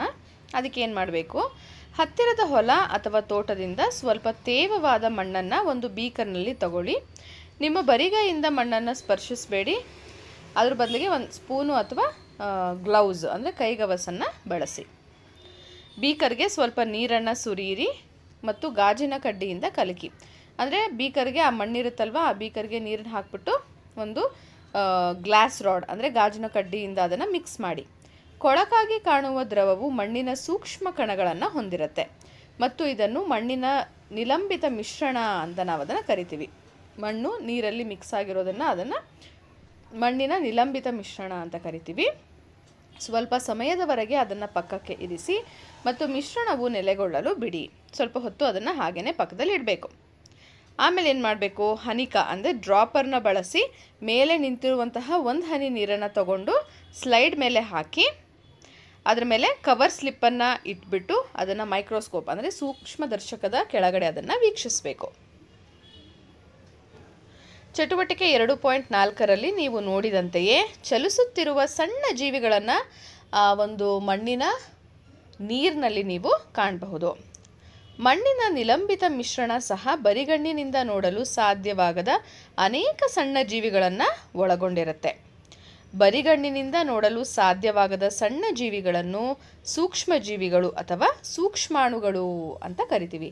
ಅಂದರೆ ನಮ್ಮ ಬರಿಗಣ್ಣಿಗೆ ಅವು ಕಾಣಿಸೋದೇ ಇಲ್ಲ, ಅಷ್ಟು ಚಿಕ್ಕದಾಗಿರುತ್ತೆ. ಚಿಕ್ಕದು ಅಂದರೆ ಸೂಕ್ಷ್ಮವಾಗಿರುತ್ತೆ. ಅಂತಹ ಜೀವಿಗಳನ್ನು ನಾವು ಸೂಕ್ಷ್ಮ ಜೀವಿಗಳು ಅಥವಾ ಸೂಕ್ಷ್ಮಾಣುಗಳು ಅಂತ ಕರಿತೀವಿ. ಕೋಷ್ಟಕ 2.1 ಕೊಳದ ನೀರಿನಲ್ಲಿ ಇರುವ ಜೀವಿಗಳು. ಅಂದರೆ ನೀರಿನಲ್ಲಿ ನಮಗೆ ಸಾಮಾನ್ಯವಾಗಿ ಕಾಣಿಸುವಂತಹ ಅಂದರೆ ಸೂಕ್ಷ್ಮದರ್ಶಕದ ಕೆಳಗೆ ಕಾಣಿಸುವಂತಹ ಜೀವಿಗಳನ್ನು ಇಲ್ಲಿ ಕೊಟ್ಟಿದ್ದಾರೆ. ಮೊದಲನೇದಾಗಿ ಅಮೀಬಾ, ಅದರ ಚಿತ್ರ ಅದು. ಇದು ಏಕಕೋಶ ಜೀವಿ, ಅಂದರೆ ಒಂದೇ ಒಂದು ಜೀವಕೋಶ ಇರುತ್ತೆ. ಇದು ಚಲಿಸುತ್ತೆ, ಅನಿಯತ ಆಕಾರ ಹೊಂದಿದೆ. ಅನಿಯತ ಅಂದರೆ ಅದಕ್ಕೆ ಪರ್ಟಿಕ್ಯುಲರ್ ಆಗಿ ಹೀಗೆ ಅದರ ಸ್ಟ್ರಕ್ಚರ್ ಇದೆ, ಇದೇ ಆಕಾರದಲ್ಲಿದೆ ಅಂತ ಹೇಳೋದಕ್ಕೆ ಆಗಲ್ಲ, ಆಕಾರ ಬದಲಾಗ್ತಾ ಇರುತ್ತೆ. ನೆಕ್ಸ್ಟು ಪ್ಯಾರಾಮೀಷಿಯಂ, ಇದು ಕೂಡ ಏಕಕೋಶ ಜೀವಿ. ಒಂದು ಸ್ಥಳದಿಂದ ಮತ್ತೊಂದು ಸ್ಥಳಕ್ಕೆ ಇದು ಕೂಡ ಚಲಿಸುತ್ತೆ. ಚಲನೆಯು ವಿಶೇಷ ರಚನೆಗಳ ಸಹಾಯದಿಂದ ನಡೆಯುತ್ತೆ. ಶೈವಲ, ಇದು ಕೂಡ ಏಕಕೋಶ ಜೀವಿ. ಹಸಿರು ವರ್ಣದ ಉಪಸ್ಥಿತಿಯಿಂದ ಇದರ ಬಣ್ಣ ಹಸಿರಾಗಿರುತ್ತೆ. ಚಲನೆಗೆ ವಿಶೇಷ ರಚನೆಗಳ ಸಹಾಯದಿಂದ ಇದು ಕೂಡ ಚಲಿಸುತ್ತೆ. ನೆಕ್ಸ್ಟು ಕೋಷ್ಟಕ 2.2 ಮಣ್ಣಿನ ನಿಲಂಬಿತ ಮಿಶ್ರಣದಲ್ಲಿರುವ ಜೀವಿಗಳು. ಇಷ್ಟೊತ್ತು ನಾವು ನೀರಿನಲ್ಲಿ ಇದ್ದಿದ್ದು ನೋಡಿದ್ವಿ, ಇವಾಗ ಮಣ್ಣಿನಲ್ಲಿ ಇರುವಂಥದ್ದು. ಮೊದಲನೇದು ಬ್ರೆಡ್ ಮೋಲ್ಡ್, ಶಿಲೀಂಧ್ರ. ಕ್ಲೋರೋಫಿಲ್ ಇಲ್ಲದ ಕವಲೊಡೆದ ತಂತುಗಳು ಸಣ್ಣ ಸಂಚಿಯಂಥ ರಚನೆಯನ್ನು ಇದು ಹೊಂದಿದೆ. ಇದರಲ್ಲಿ ಕ್ಲೋರೋಫಿಲ್ ಇರೋದಿಲ್ಲ. ನೆಕ್ಸ್ಟು ಮೋಲ್ಡ್, ಇದು ಕೂಡ ಕ್ಲೋರೋಫಿಲ್ ಇಲ್ಲದ ಕವಲೊಡೆದ ತಂತುಗಳು ಒಂಥರ ಬ್ರಷ್ ಥರ ಇರುತ್ತೆ ಇದು. ಶೈವಲಗಳು, ಹಸಿರು ವರ್ಣಕ ಕ್ಲೋರೋಫಿಲ್ ಇರುವ ದುಂಡನೆಯ ರಚನೆಗಳು. ಬ್ರೆಡ್ ಮೌಲ್ಡ್ ಮತ್ತು ಮೋಲ್ಡಲ್ಲಿ ಕ್ಲೋರೋಫಿಲ್ ಇರಲ್ಲ, ಆದರೆ ಶೈವಲಗಳಲ್ಲಿ ಕ್ಲೋರೋಫಿಲ್ ಇರುತ್ತೆ. ನೆಕ್ಸ್ಟು ಬ್ಯಾಕ್ಟೀರಿಯಾ, ಇದು ದುಂಡಾಕಾರ ಇರುತ್ತೆ, ಅರ್ಧವಿರಾಮ ಅಂದರೆ ಕಾಮಾ ಚಿಹ್ನೆಯಾಕಾರ ಇರುತ್ತೆ, ಸುರುಳಿಯಾಕಾರದ ಅಂದರೆ ರೌಂಡ್ ಶೇಪಲ್ಲಿ ಒಂದು ಉದ್ದ ಕೂದಲಿನಂತಹ ರಚನೆ ಮತ್ತು ಜೀವಕೋಶದ ಸುತ್ತಲೂ ಅನೇಕ ಸಣ್ಣ ಕೂದಲಿನಂತಹ ರಚನೆಗಳನ್ನು ಬ್ಯಾಕ್ಟೀರಿಯಾಗಳು ಹೊಂದಿರುತ್ತೆ. ಇದಿಷ್ಟು ಕೂಡ ಮಣ್ಣಿನಲ್ಲಿ ಇರುವಂತಹ ಸೂಕ್ಷ್ಮಜೀವಿಗಳು. ನೀವು ವಿಭಿನ್ನವಾದ ಸೂಕ್ಷ್ಮಜೀವಿಗಳನ್ನು ಗಮನಿಸಿದ್ದೀರಿ. ಅವು ಎಲ್ಲೆಡೆ ಇವೆ ಮತ್ತು ನಾವು ಅವುಗಳನ್ನು ಸೂಕ್ಷ್ಮದರ್ಶಕದ ಸಹಾಯದಿಂದ ಮಾತ್ರ ನೋಡಬಹುದು. ಸೂಕ್ಷ್ಮದರ್ಶಕ ಇದು ಮೈಕ್ರೋಸ್ಕೋಪ್. ಸೂಕ್ಷ್ಮದರ್ಶಕವೆಂದರೆ ಸೂಕ್ಷ್ಮಜೀವಿಗಳನ್ನು 100ರಿಂದ 400 ಪಟ್ಟು ವರ್ಧಿಸುವ ಸಾಧನ. ಅಂದರೆ ಅದು ಎಷ್ಟು ಸೈಜಲ್ಲಿರುತ್ತಲ್ವ ಅದಕ್ಕಿಂತ 400 ಪಟ್ಟು ದೊಡ್ಡದಾಗಿ ಕಾಣುವಂತೆ ಈ ಒಂದು ಮೈಕ್ರೋಸ್ಕೋಪ್ ಮಾಡುತ್ತೆ. ಸೂಕ್ಷ್ಮಜೀವಿಗಳು ಗಾತ್ರದಲ್ಲಿ ಚಿಕ್ಕದಾಗಿದ್ದರೂ ಅವು ನಮ್ಮ ಜೀವನದಲ್ಲಿ ಪ್ರಮುಖ ಪಾತ್ರವನ್ನು ವಹಿಸುತ್ತೆ. ಎಂದಾದರೂ ಕೇಳಿದ್ದೀರಾ? ವೈರಸ್ಗಳು ಸೂಕ್ಷ್ಮ ಮತ್ತು ಅಕೋಶೀಯವಾಗಿವೆ. ವೈರಸ್ಗಳು ನೀವು ಕೇಳ್ತೀರಾ, ಕೊರೋನಾ ಬಂದಮೇಲೆ ವೈರಸ್ ಅನ್ನೋ ವರ್ಡ್ ತುಂಬ ಹೆಚ್ಚಾಗಿ ಕೇಳಿಬರುತ್ತೆ. ಸೊ ವೈರಸ್ಗಳು ಕಣ್ಣಿಗೆ ಕಾಣಿಸೋದಿಲ್ಲ. ಹಾಗೆ ಅಕೋಶೀಯ ಅಂದರೆ ಅದಕ್ಕೆ ಯಾವುದೇ ಸೆಲ್ ಅಂದರೆ ಜೀವಕೋಶ ಇರೋದಿಲ್ಲ. ಇದು ವೈರಸ್ನ ಒಂದು ಚಿತ್ರ. ವೈರಸ್ಗಳು ಜೀವಂತ ಜೀವಕೋಶವನ್ನು ಪ್ರವೇಶಿಸಿದಾಗ ಮಾತ್ರ ಅವು ತಮ್ಮ ಸಂಖ್ಯೆಯನ್ನು ಹೆಚ್ಚಿಸಿಕೊಳ್ಳುತ್ತವೆ. ನಮ್ಮ ಸುತ್ತಮುತ್ತ ವೈರಸ್ಗಳು ಇರುತ್ತೆ, ಆದರೆ ಅದಕ್ಕೆ ಯಾವುದೇ ಜೀವ ಇರೋದಿಲ್ಲ. ಅದು ಒಂದು ದೇಹವನ್ನು ಪ್ರವೇಶಿಸಿದಾಗ, ಒಂದು ಬಾಡಿಯನ್ನು ಎಂಟರ್ ಮಾಡಿದ ಮೇಲೆ ಮಾತ್ರ ಅವಕ್ಕೆ ಬೆಳೆಯುವಂತಹ ಅಥವಾ ಏನಂತ ಹೇಳ್ಬೋದು, ಜೀವಂತವಾಗುವಂತಹ ಒಂದು ಅವಕಾಶ ಸಿಗುತ್ತೆ. ಅವು ಸಸ್ಯಗಳು ಮತ್ತು ಪ್ರಾಣಿಗಳು ಅಥವಾ ಬ್ಯಾಕ್ಟೀರಿಯಾದಂತಹ ಕೋಶಗಳಿಗೆ ಸೋಂಕು ಉಂಟು ಮಾಡಬಹುದು, ಇನ್ಫೆಕ್ಷನನ್ನು ಕೊಡಬಹುದು ಅಥವಾ ಬೇರೆ ರೋಗ ಬರೋದಕ್ಕೂ ಸಹ ಕಾರಣ ಆಗಬಹುದು. Best example corona virus. ಹಾಗೆ ನೋಡ್ತಾ ಹೋದರೆ ನಾವು ಸೂಕ್ಷ್ಮ ಜೀವಿಗಳೊಂದಿಗೆ ಹೇಗೆ ಸಂಪರ್ಕ ಹೊಂದಿದ್ದೇವೆ? ನಾವು ಇತರ ಸ್ಥಳಗಳಲ್ಲಿಯೂ ಸೂಕ್ಷ್ಮ ಜೀವಿಗಳನ್ನು ನೋಡಬಹುದೇ? ನಾವೀಗ ಚರ್ಚೆ ಮಾಡೋಣ. ಸೊ ಇವಾಗ ಮಣ್ಣು, ನೀರು ಆಯಿತು, ಬೇರೆ ಕಡೆನೂ ಈ ಸೂಕ್ಷ್ಮ ಜೀವಿಗಳನ್ನು ನೋಡಬಹುದಾ? ನಿಂಬೆ, ಟೊಮ್ಯಾಟೊ, ಕಿತ್ತಳೆ ಅಥವಾ ಇನ್ನಾವುದೇ ಆಹಾರ ಪದಾರ್ಥವು ಕೆಲವು ದಿನಗಳವರೆಗೆ ಹೊರಗೆ ಇದ್ದರೆ, ಅಂದರೆ ಫ್ರಿಜ್ಜಿಂದ ಆಚೆ ಇದ್ದರೆ ಕೊಳೆಯೋದನ್ನು ನೀವು ನೋಡಿರ್ತೀರ, ಕೊಳೆತು ಹೋಗ್ತಾ ಇರುತ್ತೆ. ಹೌದು ಎಂದಾದರೆ ಅವುಗಳ ಮೇಲೆ ಪುಡಿಯಂತಹ ಅಥವಾ ಹತ್ತಿ ಎಲೆಗಳಂತಹ ಬೆಳವಣಿಗೆಯನ್ನು ನೀವು ಗಮನಿಸಿರ್ಬೋದು. ಈ ಚಿತ್ರದಲ್ಲಿ ನೋಡ್ತಾ ಇದ್ದೀರಾ, ವೈಟ್ ಪೌಡರ್ ಥರ ಅದ್ರ ಮೇಲೆ ಇರುತ್ತೆ. ಅವು ಸೂಕ್ಷ್ಮ ಜೀವಿಗಳಿಂದ ಸೋಂಕಿಗೆ ಒಳಗಾಗಿರುವುದರಿಂದ ಇದು ಉಂಟಾಗುತ್ತದೆ. ಯಾಕೆಂದರೆ ಅದ್ರ ಮೇಲೆ ಏನಾಗ್ತಾ ಇರುತ್ತೆ, ಸೂಕ್ಷ್ಮ ಜೀವಿಗಳು ಬೆಳೀತಾ ಇರುತ್ತೆ. ಆದರೆ ಈ ಸೂಕ್ಷ್ಮ ಜೀವಿಗಳು ಎಲ್ಲಿಂದ ಬಂದವು? ಸೊ ಈ ಒಂದು ನಮ್ಮ ದೇಹಕ್ಕೆ ಸೋಂಕನ್ನು ಉಂಟು ಮಾಡುತ್ತೆ, ಅಂದರೆ ರೋಗವನ್ನು ಉಂಟು ಮಾಡುತ್ತಲ್ಲ ಜೀವಕೋಶಗಳು, ಸೂಕ್ಷ್ಮ ಜೀವಿಗಳು, ಅವು ಎಲ್ಲಿಂದ ಬಂದವು? ಅವು ಆಹಾರದೊಂದಿಗೆ ಹೇಗೆ ಸಂಪರ್ಕಕ್ಕೆ ಬಂದವು? ಸೂಕ್ಷ್ಮ ಜೀವಿಗಳು ನೀರು, ಮಣ್ಣು, ಗಾಳಿ ಅಥವಾ ಕೆಲವು ಆಹಾರ ಪದಾರ್ಥಗಳು ಹೀಗೆ ಎಲ್ಲೆಡೆ ಕಂಡುಬರುವುದರಿಂದ ಇದು ಉಂಟಾಗುತ್ತೆ. ಅಂದರೆ ಅದು ಎಲ್ಲ ಕಡೆ ಇರುತ್ತೆ, ನಮ್ಮ ಕಣ್ಣಿಗೆ ಕಾಣಿಸಲ್ಲ ಅಷ್ಟೇ, ನಮ್ಮ ಸುತ್ತಮುತ್ತಲ ಈಗಲೂ ಕೂಡ ಏನಾಗಿರುತ್ತೆ, ಸೂಕ್ಷ್ಮ ಜೀವಿಗಳು ಇದ್ದೇ ಇರುತ್ತೆ. ಸಸ್ಯಗಳು ಮತ್ತು ಪ್ರಾಣಿಗಳಂತೆ ಸೂಕ್ಷ್ಮ ಜೀವಿಗಳೂ ಸಹ ಹೆಚ್ಚಿನ ವೈವಿಧ್ಯತೆಯನ್ನು ತೋರಿಸುತ್ತವೆ. ಅಂದರೆ ಸಸ್ಯಗಳು ಸಾಕಷ್ಟು ಸಂಖ್ಯೆಯಲ್ಲಿದೆ, ಹಾಗೆ ಪ್ರಾಣಿಗಳು ಸಾಕಷ್ಟು ಸಂಖ್ಯೆಯಲ್ಲಿ ಇದಾವಲ್ವಾ, ಹಾಗೇನೆ ಕೂಡ ಸೂಕ್ಷ್ಮ ಜೀವಿಗಳು ಕೂಡ ಸಾಕಷ್ಟು ಸಂಖ್ಯೆಯಲ್ಲಿ ವೈವಿಧ್ಯತೆಯನ್ನು ಹೊಂದಿದೆ. ಕೆಲವು ಸೂಕ್ಷ್ಮ ಜೀವಿಗಳು ಬಿಸಿ ನೀರಿನ ಬುಗ್ಗೆಗಳು ಮತ್ತು ಹಿಮಶೀತ ವಲಯಗಳಂತಹ ತೀವ್ರ ಹವಾಮಾನ ಪರಿಸ್ಥಿತಿಯಲ್ಲಿ ಮತ್ತು ಹಿತಕರ ತಾಪಮಾನದಲ್ಲಿಯೂ ಸಹ ಏನಾಗುತ್ತೆ, ಅದು ಕಂಡುಬರುತ್ತೆ. ಆದರೆ ಉಪ್ಪಿನಕಾಯಿ ಮತ್ತು ಮುರಬ್ಬಾಗಳಿಗೆ ಏಕೆ ಸೂಕ್ಷ್ಮ ಜೀವಿಗಳ ಸೋಂಕು ತಗಲುವುದಿಲ್ಲ? ಹೌದಲ್ವಾ, ಉಪ್ಪಿನಕಾಯಿ ಮಾಡಿಟ್ರೆ ನಾವು ಸಾಕಷ್ಟು ತಿಂಗಳುಗಳ ಕಾಲ ಅದನ್ನು ತಿಂತೀವಿ, ಆದರೂ ಕೂಡ ಅದಕ್ಕೆ ಯಾವುದೇ ಒಂದು ಕೀಟಾಣು ಅಥವಾ ಸೂಕ್ಷ್ಮ ಜೀವಿ ಬರೋದಿಲ್ಲ. ಯಾಕೆಂದರೆ ನೀವು ಅದಕ್ಕೆ ಉಪ್ಪು ಅಥವಾ ಸಕ್ಕರೆಯೊಂದಿಗೆ ಅನೇಕ ಮಸಾಲೆಯನ್ನು ಹಾಕಿರ್ತೀರಾ, ಅವು ಸಂರಕ್ಷಕಗಳಾಗಿ ಅದನ್ನು ಕಾರ್ಯನಿರ್ವಹಿಸುತ್ತೆ. ಅಧಿಕ ಸಾರತೆ ಉಪ್ಪು, ಅಂದರೆ ಜಾಸ್ತಿ ಉಪ್ಪು ಅಥವಾ ಸಕ್ಕರೆ ಈ ಜೀವಿಗಳು ಬೆಳೆಯೋದನ್ನು ಸ್ಟಾಪ್ ಮಾಡುತ್ತೆ, ಅಂದರೆ ಸೂಕ್ಷ್ಮ ಜೀವಿಗಳು ಬೆಳೆಯೋದಕ್ಕೆ ಅವು ಅನುವು ಮಾಡಿ ಕೊಡಲ್ಲ. ಆದ್ದರಿಂದ ಉಪ್ಪಿನಕಾಯಿ ಎಷ್ಟೇ ತಿಂಗಳಿಟ್ಟರೂ ಕೂಡ ಹಾಳಾಗಲ್ಲ. ಇವುಗಳಲ್ಲಿ ಕೆಲವು ಜೀವಿಗಳು ನಮ್ಮ ದೇಹದೊಳಗೆ, ವಿಶೇಷವಾಗಿ ನಮ್ಮ ಕರುಳಿನಲ್ಲೂ ಕೂಡ ವಾಸಿಸುತ್ತೆ. ನಮ್ಮ ಕರುಳಿನಲ್ಲಿ ಜೀರ್ಣಕ್ರಿಯೆಗೆ ಸಹಾಯ ಮಾಡುವ ಅನೇಕ ಬ್ಯಾಕ್ಟೀರಿಯಾಗಳಿವೆ. ಸೊ ಸೂಕ್ಷ್ಮ ಜೀವಿಗಳು ಅಂದರೆ ಬರೀ ನಮಗೆ ರೋಗವನ್ನೇ ಉಂಟು ಮಾಡುವಂಥದ್ದು ಅಂತ ಅಲ್ಲ, ಅದರಿಂದ ಸಾಕಷ್ಟು ಸಹಾಯವನ್ನು ಉಂಟು ಮಾಡುವಂತಹ ಬ್ಯಾಕ್ಟೀರಿಯಾಗಳು ಇದೆ. ಸಸ್ಯಗಳು ಮತ್ತು ಪ್ರಾಣಿಗಳಂತೆ ಸೂಕ್ಷ್ಮ ಜೀವಿಗಳು ಆಕಾರ, ಗಾತ್ರ ಮತ್ತು ರಚನೆಯಲ್ಲಿ ಭಿನ್ನತೆಯನ್ನು ತೋರಿಸುತ್ತೆ. ಆಲ್ರೆಡಿ ನಾನು ನಿಮಗೆ ಹೇಳಿದ್ದೀನಿ. ಕೋಷ್ಟಕ 2.1 ಮತ್ತು 2.2ರಲ್ಲಿ ನೀವು ದುಂಡಾಕಾರ ಮತ್ತು ದಂಡಾಕಾರ ಅಂದರೆ ಉದ್ದ ಇರೋದು ಮತ್ತು ಅನಿಯಮಿತ ಆಕಾರ ಅಂದರೆ ಯಾವುದೂ ಆಕಾರ ಇಲ್ಲದೆ ಇರೋದು ಅಮೀಬಾದಂತಹ ಸೂಕ್ಷ್ಮ ಜೀವಿಗಳನ್ನು ಗಮನಿಸಿದ್ದೀರಾ ನೋಡಿ. ಇದು ಬ್ಯಾಕ್ಟೀರಿಯಾ ಮತ್ತು ಇದು ನಮ್ಮ ಕರಳಿನಲ್ಲಿ ಇರುವಂತಹ ಬ್ಯಾಕ್ಟೀರಿಯಾಗಳು. ಸೂಕ್ಷ್ಮ ಜೀವಿಗಳ ವೈವಿಧ್ಯತೆಯು ನಮ್ಮ ದೈನಂದಿನ ಜೀವನದಲ್ಲಿ ಯಾವ ಪಾತ್ರ ವಹಿಸುತ್ತೆ ಅಂದರೆ ನಮಗದು ಯಾವ ಥರ ನಮ್ಮ ಡೈಲಿ ಲೈಫಲ್ಲಿ ಹೆಲ್ಪ್ ಮಾಡುತ್ತೆ? ಪರಿಸರವನ್ನು ಸ್ವಚ್ಛಗೊಳಿಸಲು ಅವು ಹೇಗೆ ಸಹಾಯ ಮಾಡುತ್ತೆ? ಚಟುವಟಿಕೆ 2.7 ನಾವೀಗ ಒಂದು ಚಟುವಟಿಕೆಯನ್ನು ಮಾಡೋಣ. ಒಂದು ಖಾಲಿ ಪಾತ್ರೆಯನ್ನು ತೆಗೆದುಕೊಂಡು ಅರ್ಧದಷ್ಟು ತೋಟದ ಮಣ್ಣನ್ನು ತುಂಬಿಸ್ಬೇಕು ಅದಕ್ಕೆ ಕೆಲವೊಂದಿಷ್ಟು ಹಣ್ಣು ಮತ್ತು ತರಕಾರಿ ಸಿಪ್ಪೆಯನ್ನು ಸೇರಿಸ್ಬಿಟ್ಟು ಅದ್ರ ಮೇಲೆ ಇನ್ನೊಂದು ಮಣ್ಣಿನ ಪದರವನ್ನು ಹರಡಬೇಕು. 2-3 ವಾರಗಳ ಕಾಲ ಅದನ್ನು ಹಾಗೆ ಇಡಬೇಕು. ಹಾಗೆ ಇಟ್ಟ ಮೇಲೆ ಅದರಲ್ಲಿ ಯಾವ ಬದಲಾವಣೆ ಆಗಿದೆ ಅನ್ನೋದನ್ನು ನೀವು ಗಮನಿಸಬೇಕು. ಪಾತ್ರೆಯಲ್ಲಿ ವಸ್ತುಗಳನ್ನು ನೀವು ಯಾವುದಾದರೂ ವ್ಯತ್ಯಾಸ ಕಾಣಿಸಬಹುದಾ, ಅಥವಾ ಸಿಪ್ಪೆ ಎಲ್ಲ ಹಾಗೆ ಇರುತ್ತಾ ಅಥವಾ ಏನಾದರೂ ಚೇಂಜ್ ಆಗಿರುತ್ತಾ ಅಂತ ಕೇಳಿರ್ತಾರೆ ಇಲ್ಲಿ.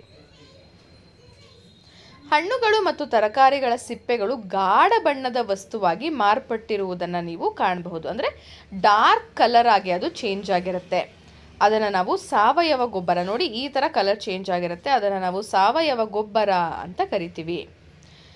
ಪೋಷಕಾಂಶಗಳಿಂದ ಸಮೃದ್ಧವಾಗಿದೆ ಮತ್ತು ಮಣ್ಣಿನ ಫಲವತ್ತತೆಯನ್ನು ಹೆಚ್ಚಿಸಲು ಇದು ಸಹಾಯ ಮಾಡುತ್ತೆ. ಫಲವತ್ತತೆ ಅಂದರೆ ಮಣ್ಣಿನಲ್ಲಿರುವ ಪೋಷಕಾಂಶಗಳನ್ನು ಹೆಚ್ಚಿಗೆ ಮಾಡೋದಕ್ಕೆ ಈ ಒಂದು ಗೊಬ್ಬರ ಸಹಾಯ ಮಾಡುತ್ತೆ. ಆದರೆ ಹಣ್ಣುಗಳು ಮತ್ತು ತರಕಾರಿಗಳ ಸಿಪ್ಪೆಗಳು ಸಾವಯವ ಗೊಬ್ಬರವಾಗಿ ಹೇಗೆ ಮಾರ್ಪಟ್ಟವು? ಹೌದಲ್ವಾ? ಇವಾಗ ನಾವು ಸಿಪ್ಪೆ ಹಾಕಿದ್ವಿ, ಆದರೆ ಅದು ಹೆಂಗೆ ಗೊಬ್ಬರ ಆಯಿತು? ಮಣ್ಣು ವಿವಿಧ ರೀತಿಯ ಸೂಕ್ಷ್ಮ ಜೀವಿಗಳನ್ನು ಒಳಗೊಂಡಿದೆ ಎಂದು ನೀವು ನೋಡಿದ್ದೀರಿ, ಹೌದಲ್ವಾ? ಮಣ್ಣಿನೊಳಗೆ ಸಾಕಷ್ಟು ರೀತಿಯ ಸೂಕ್ಷ್ಮ ಜೀವಿಗಳು ಇರುತ್ತೆ. ಶಿಲೀಂಧ್ರಗಳು ಮತ್ತು ಬ್ಯಾಕ್ಟೀರಿಯಾಗಳಂತಹ ಕೆಲವು ಸೂಕ್ಷ್ಮ ಜೀವಿಗಳು ಸಸ್ಯ ತ್ಯಾಜ್ಯದ ಮೇಲೆ ವರ್ತಿಸುತ್ತೆ ಮತ್ತು ನಿಧಾನವಾಗಿ ಅದನ್ನು ಸರಳ ಪೋಷಕಾಂಶಯುಕ್ತ ಗೊಬ್ಬರವನ್ನಾಗಿ ವಿಭಜಿಸುತ್ತೆ. ಕೆಮಿಕಲ್ ಡಿಕಂಪೋಸಿಷನ್ ಆಗುತ್ತೆ. ಅದರಿಂದ ಏನಾಗುತ್ತೆ, ಮಣ್ಣಿನಲ್ಲಿರುವ ಈ ಒಂದು ಸಿಪ್ಪೆಗಳು ಪೋಷಕಾಂಶಯುಕ್ತ ಗೊಬ್ಬರವಾಗಿ ಮಾರ್ಪಡುತ್ತೆ. ನಿಮ್ಮ ಶಾಲೆಯಲ್ಲಿ ಅಥವಾ ನಿಮ್ಮ ಮನೆಯ ಹತ್ತಿರದ ಹೊಲದಲ್ಲಿ ತೋಟಗಾರರು ಒಣ ಎಲೆಗಳು ಮತ್ತು ಸಸ್ಯ ತ್ಯಾಜ್ಯವನ್ನು ಸಂಗ್ರಹಿಸಿ ಒಂದು ಗುಂಡಿಯಲ್ಲಿ ಹಾಕಿ ಮುಚ್ಚೋದನ್ನು ನೀವು ನೋಡಿರಬಹುದು. ಅವರು ಹೀಗೇಕೆ ಮಾಡುತ್ತಾರೆ ಗೊತ್ತಾಯ್ತಾ ನಿಮಗೆ? ಯಾಕಂದರೆ ಅದರಿಂದ ಅವರು ಗೊಬ್ಬರವನ್ನು ತಯಾರು ಮಾಡ್ತಾರೆ. ಇದು ನೈಸರ್ಗಿಕ ಗೊಬ್ಬರವನ್ನು ತಯಾರಿಸುವ ವಿಧಾನ. ನೆಕ್ಸ್ಟು, ನಮ್ಮ ವೈಜ್ಞಾನಿಕ ಪರಂಪರೆ. ಪ್ರಾಚೀನ ಭಾರತೀಯ ಗ್ರಂಥಗಳು, ನಿರ್ದಿಷ್ಟವಾಗಿ ವೇದಗಳಲ್ಲಿ ಕ್ರಿಮಿ ಎಂಬ ಪದದ ಉಲ್ಲೇಖವಿದೆ. ಸಾಕಷ್ಟು ಹಿಂದಿನ ವರ್ಷಗಳಲ್ಲೇ ಕ್ರಿಮಿ ಅಂತ ಒಂದು ಪದವನ್ನು ಅವರು ಹಾಕಿದ್ದಾರೆ. ಇದರರ್ಥ ದೃಶ್ಯ ಮತ್ತು ಅದೃಶ್ಯ ಸೇರಿದಂತೆ ವಿವಿಧ ಸೂಕ್ಷ್ಮ ಘಟಕಗಳು. ವಿವಿಧ ವೈದಿಕ ಗ್ರಂಥಗಳು ಅವುಗಳ ಪ್ರಯೋಜನಕಾರಿ ಮತ್ತು ಹಾನಿಕಾರಕ ಪರಿಣಾಮವನ್ನು ಸಹ ಆಲ್ರೆಡಿ ಗ್ರಂಥಗಳಲ್ಲಿ ಬರೆದಿದ್ದಾರೆ. ಅಥರ್ವ ವೇದದಲ್ಲೂ ಸಹ ಕ್ರಿಮಿ ಎಂಬ ಪದವನ್ನು ಉಲ್ಲೇಖಿಸಿದ್ದಾರೆ. ಪಾತ್ರೆಯಲ್ಲಿ ಸಂಗ್ರಹವಾಗಿರುವ ಅಥವಾ ತೋಟದಲ್ಲಿ ಹರಡಿರುವ ಕೊಳೆಯುತ್ತಿರುವ ಸಸ್ಯಗಳು ಮತ್ತು ಬಿದ್ದ ಎಲೆಗಳು ಸ್ವಲ್ಪ ಸಮಯದ ನಂತರ ಸುತ್ತಮುತ್ತಲಿನಿಂದ ಕಣ್ಮರೆಯಾಗುವುದನ್ನು ನೀವು ಗಮನಿಸಿದಾಗ ನೋಡಬಹುದು, ಹೌದಲ್ವಾ? ಸ್ವಲ್ಪ ಸಮಯ ಆಗಿದ ತಕ್ಷಣ ಯಾವುದೋ ಒಂದು ಎಲೆ ಬಿದ್ದಿರುತ್ತೆ, ಅಲ್ಲೇ ಕೊಳ್ತು ಒಂದಿನ ಅದು ಹೊರಟೋಗುತ್ತೆ, ಕಾಣಿಸೋದೇ ಇಲ್ಲ. ಏಕೆಂದರೆ ಇದು ಸೂಕ್ಷ್ಮ ಜೀವಿಗಳಿಂದ ವಿಭಜನೆಗೊಂಡು ಪೋಷಕಾಂಶಗಳಿಂದ ಸಮೃದ್ಧವಾಗಿರುವ ಸರಳ ಪದಾರ್ಥವಾಗಿ ಅದು ಪರಿವರ್ತನೆಯನ್ನು ಹೊಂದಿರುತ್ತೆ.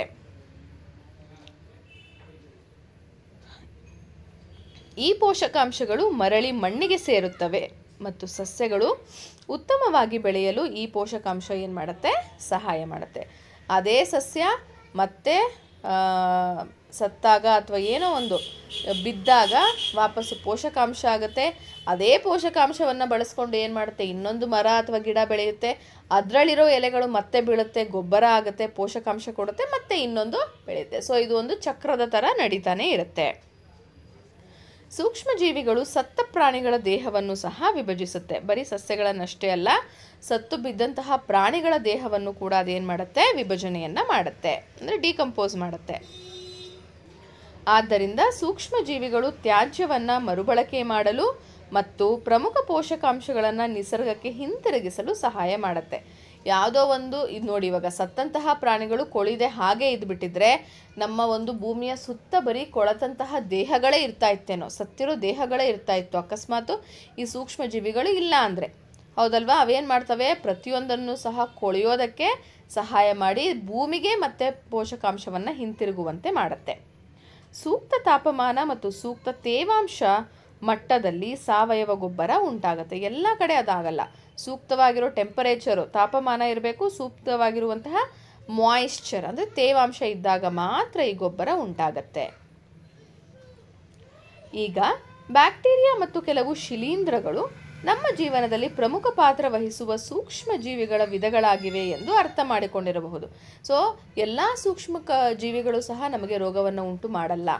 ಅದರಲ್ಲಿ ಕೆಲವೊಂದಿಷ್ಟು ಬ್ಯಾಕ್ಟೀರಿಯಾಗಳಾಗಿರಬಹುದು, ಫಂಗಸ್, ಶಿಲೀಂಧ್ರಗಳಾಗಿರಬಹುದು, ನಮ್ಮ ಜೀವನದಲ್ಲಿ ಸಾಕಷ್ಟು ಪ್ರಮುಖವಾಗಿರುವಂತಹ ಅಂದರೆ ಉಪಯೋಗ ಆಗುವಂತಹ ಪಾತ್ರವನ್ನು ನಿರ್ವಹಿಸುತ್ತೆ. ಈ ಉಪಯುಕ್ತ ಬ್ಯಾಕ್ಟೀರಿಯಾಗಳು ಪ್ರಾಣಿಗಳ ಸಗಣಿಯಂತಹ ತ್ಯಾಜ್ಯವನ್ನೂ ಕೂಡ ವಿಭಜಿಸಿ ಒಂದು ಘಟಕವನ್ನು ಉಂಟು ಮಾಡುತ್ತೆ. ಜೈವಿಕ ಅನಿಲದ ಆಕರಗಳಾಗಿ ಸೂಕ್ಷ್ಮ ಜೀವಿಗಳು. ಬ್ಯಾಕ್ಟೀರಿಯಾ ಮತ್ತು ಶಿಲೀಂಧ್ರಗಳಂತಹ ಅನೇಕ ಸೂಕ್ಷ್ಮ ಜೀವಿಗಳು ಆಕ್ಸಿಜನ್ ರಹಿತ ವಾತಾವರಣದಲ್ಲಿ ವಾಸಿಸುತ್ತೆ. ಅಂದರೆ ಆಕ್ಸಿಜನ್ ಬೇಡ ಅದಕ್ಕೆ ಉಸಿರಾಡೋದಕ್ಕೆ. ಈ ಬ್ಯಾಕ್ಟೀರಿಯಾಗಳಲ್ಲಿ ಕೆಲವು ಪರಿಸರದಲ್ಲಿನ ಸಸ್ಯ ಮತ್ತು ಪ್ರಾಣಿಗಳ ತ್ಯಾಜ್ಯವನ್ನು ಅಥವಾ ಮನೆಯ ತ್ಯಾಜ್ಯದ ನೀರನ್ನು ವಿಭಜಿಸುವಂತಹ ಸಾಮರ್ಥ್ಯವನ್ನು ಅದು ಹೊಂದಿರುತ್ತೆ. ಈ ಪ್ರಕ್ರಿಯೆಯಲ್ಲಿ ಅವು ಕಾರ್ಬನ್ ಡೈಆಕ್ಸೈಡ್ ಮತ್ತು ಅಧಿಕ ಪ್ರಮಾಣದ ಮೀಥೇನ್ ಅನ್ನುವಂತಹ ಒಂದು ಅನಿಲವನ್ನು ಬಿಡುಗಡೆ ಮಾಡುತ್ತೆ. ಯಾವಾಗ? ಆಕ್ಸಿಜನ್ ಇಲ್ಲದೆ ಇದ್ದಾಗ. ಈ ಮೀಥೇನ್ ಅನ್ನುವಂತಹ ಅನಿಲವನ್ನು ಅಡುಗೆ ಮಾಡೋದಕ್ಕೆ, ಉಷ್ಣವನ್ನು ಉತ್ಪಾದನೆ ಮಾಡೋದಕ್ಕೆ, ವಿದ್ಯುತ್ ಉತ್ಪಾದನೆ ಮಾಡೋಕ್ಕೆ ಮತ್ತು ವಾಹನವನ್ನು ಚಲಾಯಿಸೋದಕ್ಕೆ ಇಂಧನವಾಗಿ ಇವಾಗ ಅದನ್ನು ಬಳಸ್ತಾರೆ. ಯಾವುದನ್ನು? ಮೀಥೇನ್ ಎನ್ನುವಂತಹ ಗ್ಯಾಸನ್ನು. ಇಲ್ಲೊಬ್ಬರು ವಿಜ್ಞಾನಿ ಬಗ್ಗೆ ಕೊಟ್ಟಿದ್ದಾರೆ, ಡಾಕ್ಟರ್ ಆನಂದ ಮೋಹನ ಚಕ್ರವರ್ತಿ. ಬ್ಯಾಕ್ಟೀರಿಯಾದ ಬಗ್ಗೆ ವಿಜ್ಞಾನ ಮಾಡಿದ ವಿಜ್ಞಾನಿ ಇವರು 1971ರಲ್ಲಿ ಅವರು ಸೋರಿಕೆಯಾದ ತೈಲವನ್ನು ವಿಭಜಿಸಿ ಪರಿಸರವನ್ನು ಸ್ವಚ್ಛಗೊಳಿಸಲು ಸಹಾಯ ಮಾಡುವ ವಿಶೇಷ ಬ್ಯಾಕ್ಟೀರಿಯಾವನ್ನು ಅಭಿವೃದ್ಧಿಪಡಿಸ್ತಾರೆ. ಅವರ ಆವಿಷ್ಕಾರಕ್ಕೆ 1980ರಲ್ಲಿ ಅವರಿಗೆ ಪೇಟೆಂಟ್ ಸಿಗುತ್ತೆ.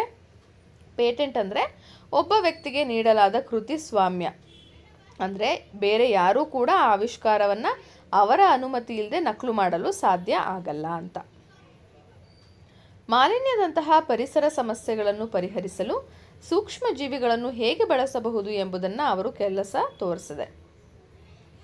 ವಿಜ್ಞಾನಕ್ಕೆ ನೀಡಿದ ಕೊಡುಗೆಗಳಾಗಿ ಮತ್ತು ಸೂಕ್ಷ್ಮ ಜೀವಿಗಳನ್ನು ಬಳಸಿಕೊಂಡು ಪರಿಸರವನ್ನು ರಕ್ಷಿಸಿದ್ದಕ್ಕಾಗಿ ಅವರನ್ನು ಸ್ಮರಿಸಲಾಗುತ್ತದೆ. ಸೂಕ್ಷ್ಮ ಜೀವಿಗಳು ಮತ್ತು ಆಹಾರ. ಚಟುವಟಿಕೆ 2.8. ನಾವೀಗ ಪ್ರಯೋಗ ಮಾಡೋಣ. ಎ ಮತ್ತು ಬಿ ಅಂತ 2 ಬಟ್ಲನ್ನು ತಗೊಳ್ಳಿ. ಅದರಲ್ಲಿ ಹಿಟ್ಟನ್ನು ಹಾಕಬೇಕು. 200 ಗ್ರಾಮ್ ಗೋಧಿ ಹಿಟ್ಟು ಅಥವಾ ಮೈದಾ ಹಿಟ್ಟು ಮತ್ತು 1 ಚಿಟಿಕೆ ಸಕ್ಕರೆಯನ್ನು ಹಾಕಬೇಕು. ಈಗ ಪಾತ್ರೆ ಎನಲ್ಲಿ ಸ್ವಲ್ಪ ಪ್ರಮಾಣದ ಈಸ್ಟ್ ಪುಡಿಯನ್ನು ಸೇರಿಸಬೇಕು. ಹಿಟ್ಟಿನೊಂದಿಗೆ ಅದನ್ನು ಚೆನ್ನಾಗಿ ಮಿಕ್ಸ್ ಮಾಡಬೇಕು ಎನಲ್ಲಿ. ಪಾತ್ರೆ ಬಿಯಲ್ಲಿ ಯಾವುದೇ ಈಸ್ಟನ್ನು ಸೇರಿಸಬಾರ್ದು. ಇದರಿಂದ 2 ಬಟ್ಟಲುಗಳ ಫಲಿತಾಂಶವನ್ನು ಹೋಲಿಸಬಹುದು. ನೆಕ್ಸ್ಟ್ ಏನು ಮಾಡಬೇಕು? 2 ಬಟ್ಟಲುಗಳ ಹಿಟ್ಟನ್ನು ಬೆಚ್ಚಗಿರೋ ನೀರು ಸೇರಿಸ್ಬಿಟ್ಟು ಅದನ್ನು ನೀಟಾಗಿ ಮೃದುವಾಗಿ ಕಲಸಿ ಹಿಟ್ಟು ತಯಾರಿಸಬೇಕು. ಹಿಟ್ಟನ್ನು ಒದ್ದೆಯಾದ ಬೊಟ್ಟೆಯಿಂದ ಮುಚ್ಚಬೇಕು. ಬೆಚ್ಚಗಿನ ಸ್ಥಳದಲ್ಲಿ 4ರಿಂದ 5 ಗಂಟೆಗಳ ನಂತರ ಇಟ್ಟು ಅದನ್ನು ನಂತರ ನೋಡಬೇಕು, ಗಮನಿಸಬೇಕು ಏನಾಗಿರುತ್ತೆ ಅಂತ.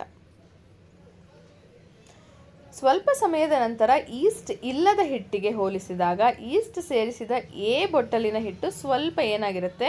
ಉಬ್ಬಿರುತ್ತೆ, ಮೃದುವಾಗಿರುತ್ತೆ ಮತ್ತು ವಿಭಿನ್ನವಾಗಿರುವ ವಾಸನೆಯನ್ನು ಸಹ ಅದು ಹೊಂದಿರುತ್ತೆ. ಯಾಕೆ ಈ ಥರ ಆಗಿರಬಹುದು? ಅದರಲ್ಲಿ ಈಸ್ಟ್ನ ಪಾತ್ರ ಏನು? ನಾವು ಹಿಟ್ಟಿಗೆ ಸಕ್ಕರೆ ಸೇರಿಸ್ತೀವಿ ಮತ್ತು ಬೆಚ್ಚಗಿರೋ ನೀರನ್ನು ಸೇರಿಸಿದ್ವಲ್ಲ, ಅದನ್ನು ಯಾಕೆ ಹಾಗೆ ಮಾಡ್ತೀವಿ? ಇದು ಈಸ್ಟ್ನ ಚಿತ್ರ. ಈಸ್ಟ್ ಒಂದು ವಿಧದ ಸೂಕ್ಷ್ಮಜೀವಿ. ಇದು ಕೂಡ ಸೂಕ್ಷ್ಮಾಣುನೇ. ಇದು ಶಿಲೀಂಧ್ರಗಳು ಎಂದು ಕರೆಯಲ್ಪಡುವ ಸೂಕ್ಷ್ಮಜೀವಿಗಳ ಗುಂಪಿಗೆ ಸೇರಿದೆ. ಈಸ್ಟ್ ಬೆಚ್ಚಗಿನ ವಾತಾವರಣದಲ್ಲಿ ಚೆನ್ನಾಗಿ ಬೆಳೆಯುತ್ತೆ. ಅದಕ್ಕೋಸ್ಕರನೇ ಬೆಚ್ಚಗಿರೋ ನೀರು ಹಾಕಿದ್ದು. ಅವುಗಳ ಬೆಳವಣಿಗೆಗೆ ಬೇಕಾದ ಶಕ್ತಿಯನ್ನು ಬಿಡುಗಡೆ ಮಾಡಲು ಮತ್ತು ಜೀವಕ್ರಿಯೆಗಳನ್ನು ನಡೆಸಲು ಇತರ ಜೀವಿಗಳಂತೆ ಈಸ್ಟ್ ಕೂಡ ಉಸಿರಾಡುತ್ತದೆ ಮತ್ತು ಆಹಾರವನ್ನು ಅದು ವಿಭಜಿಸುತ್ತೆ.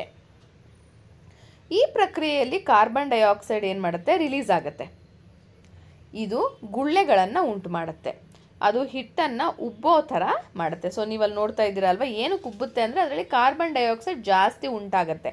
ಅದಕ್ಕೋಸ್ಕರ ಏನಾಗುತ್ತೆ? ಅದು ಉಬ್ಕೊಳ್ಳುತ್ತೆ ಹಿಟ್ಟು.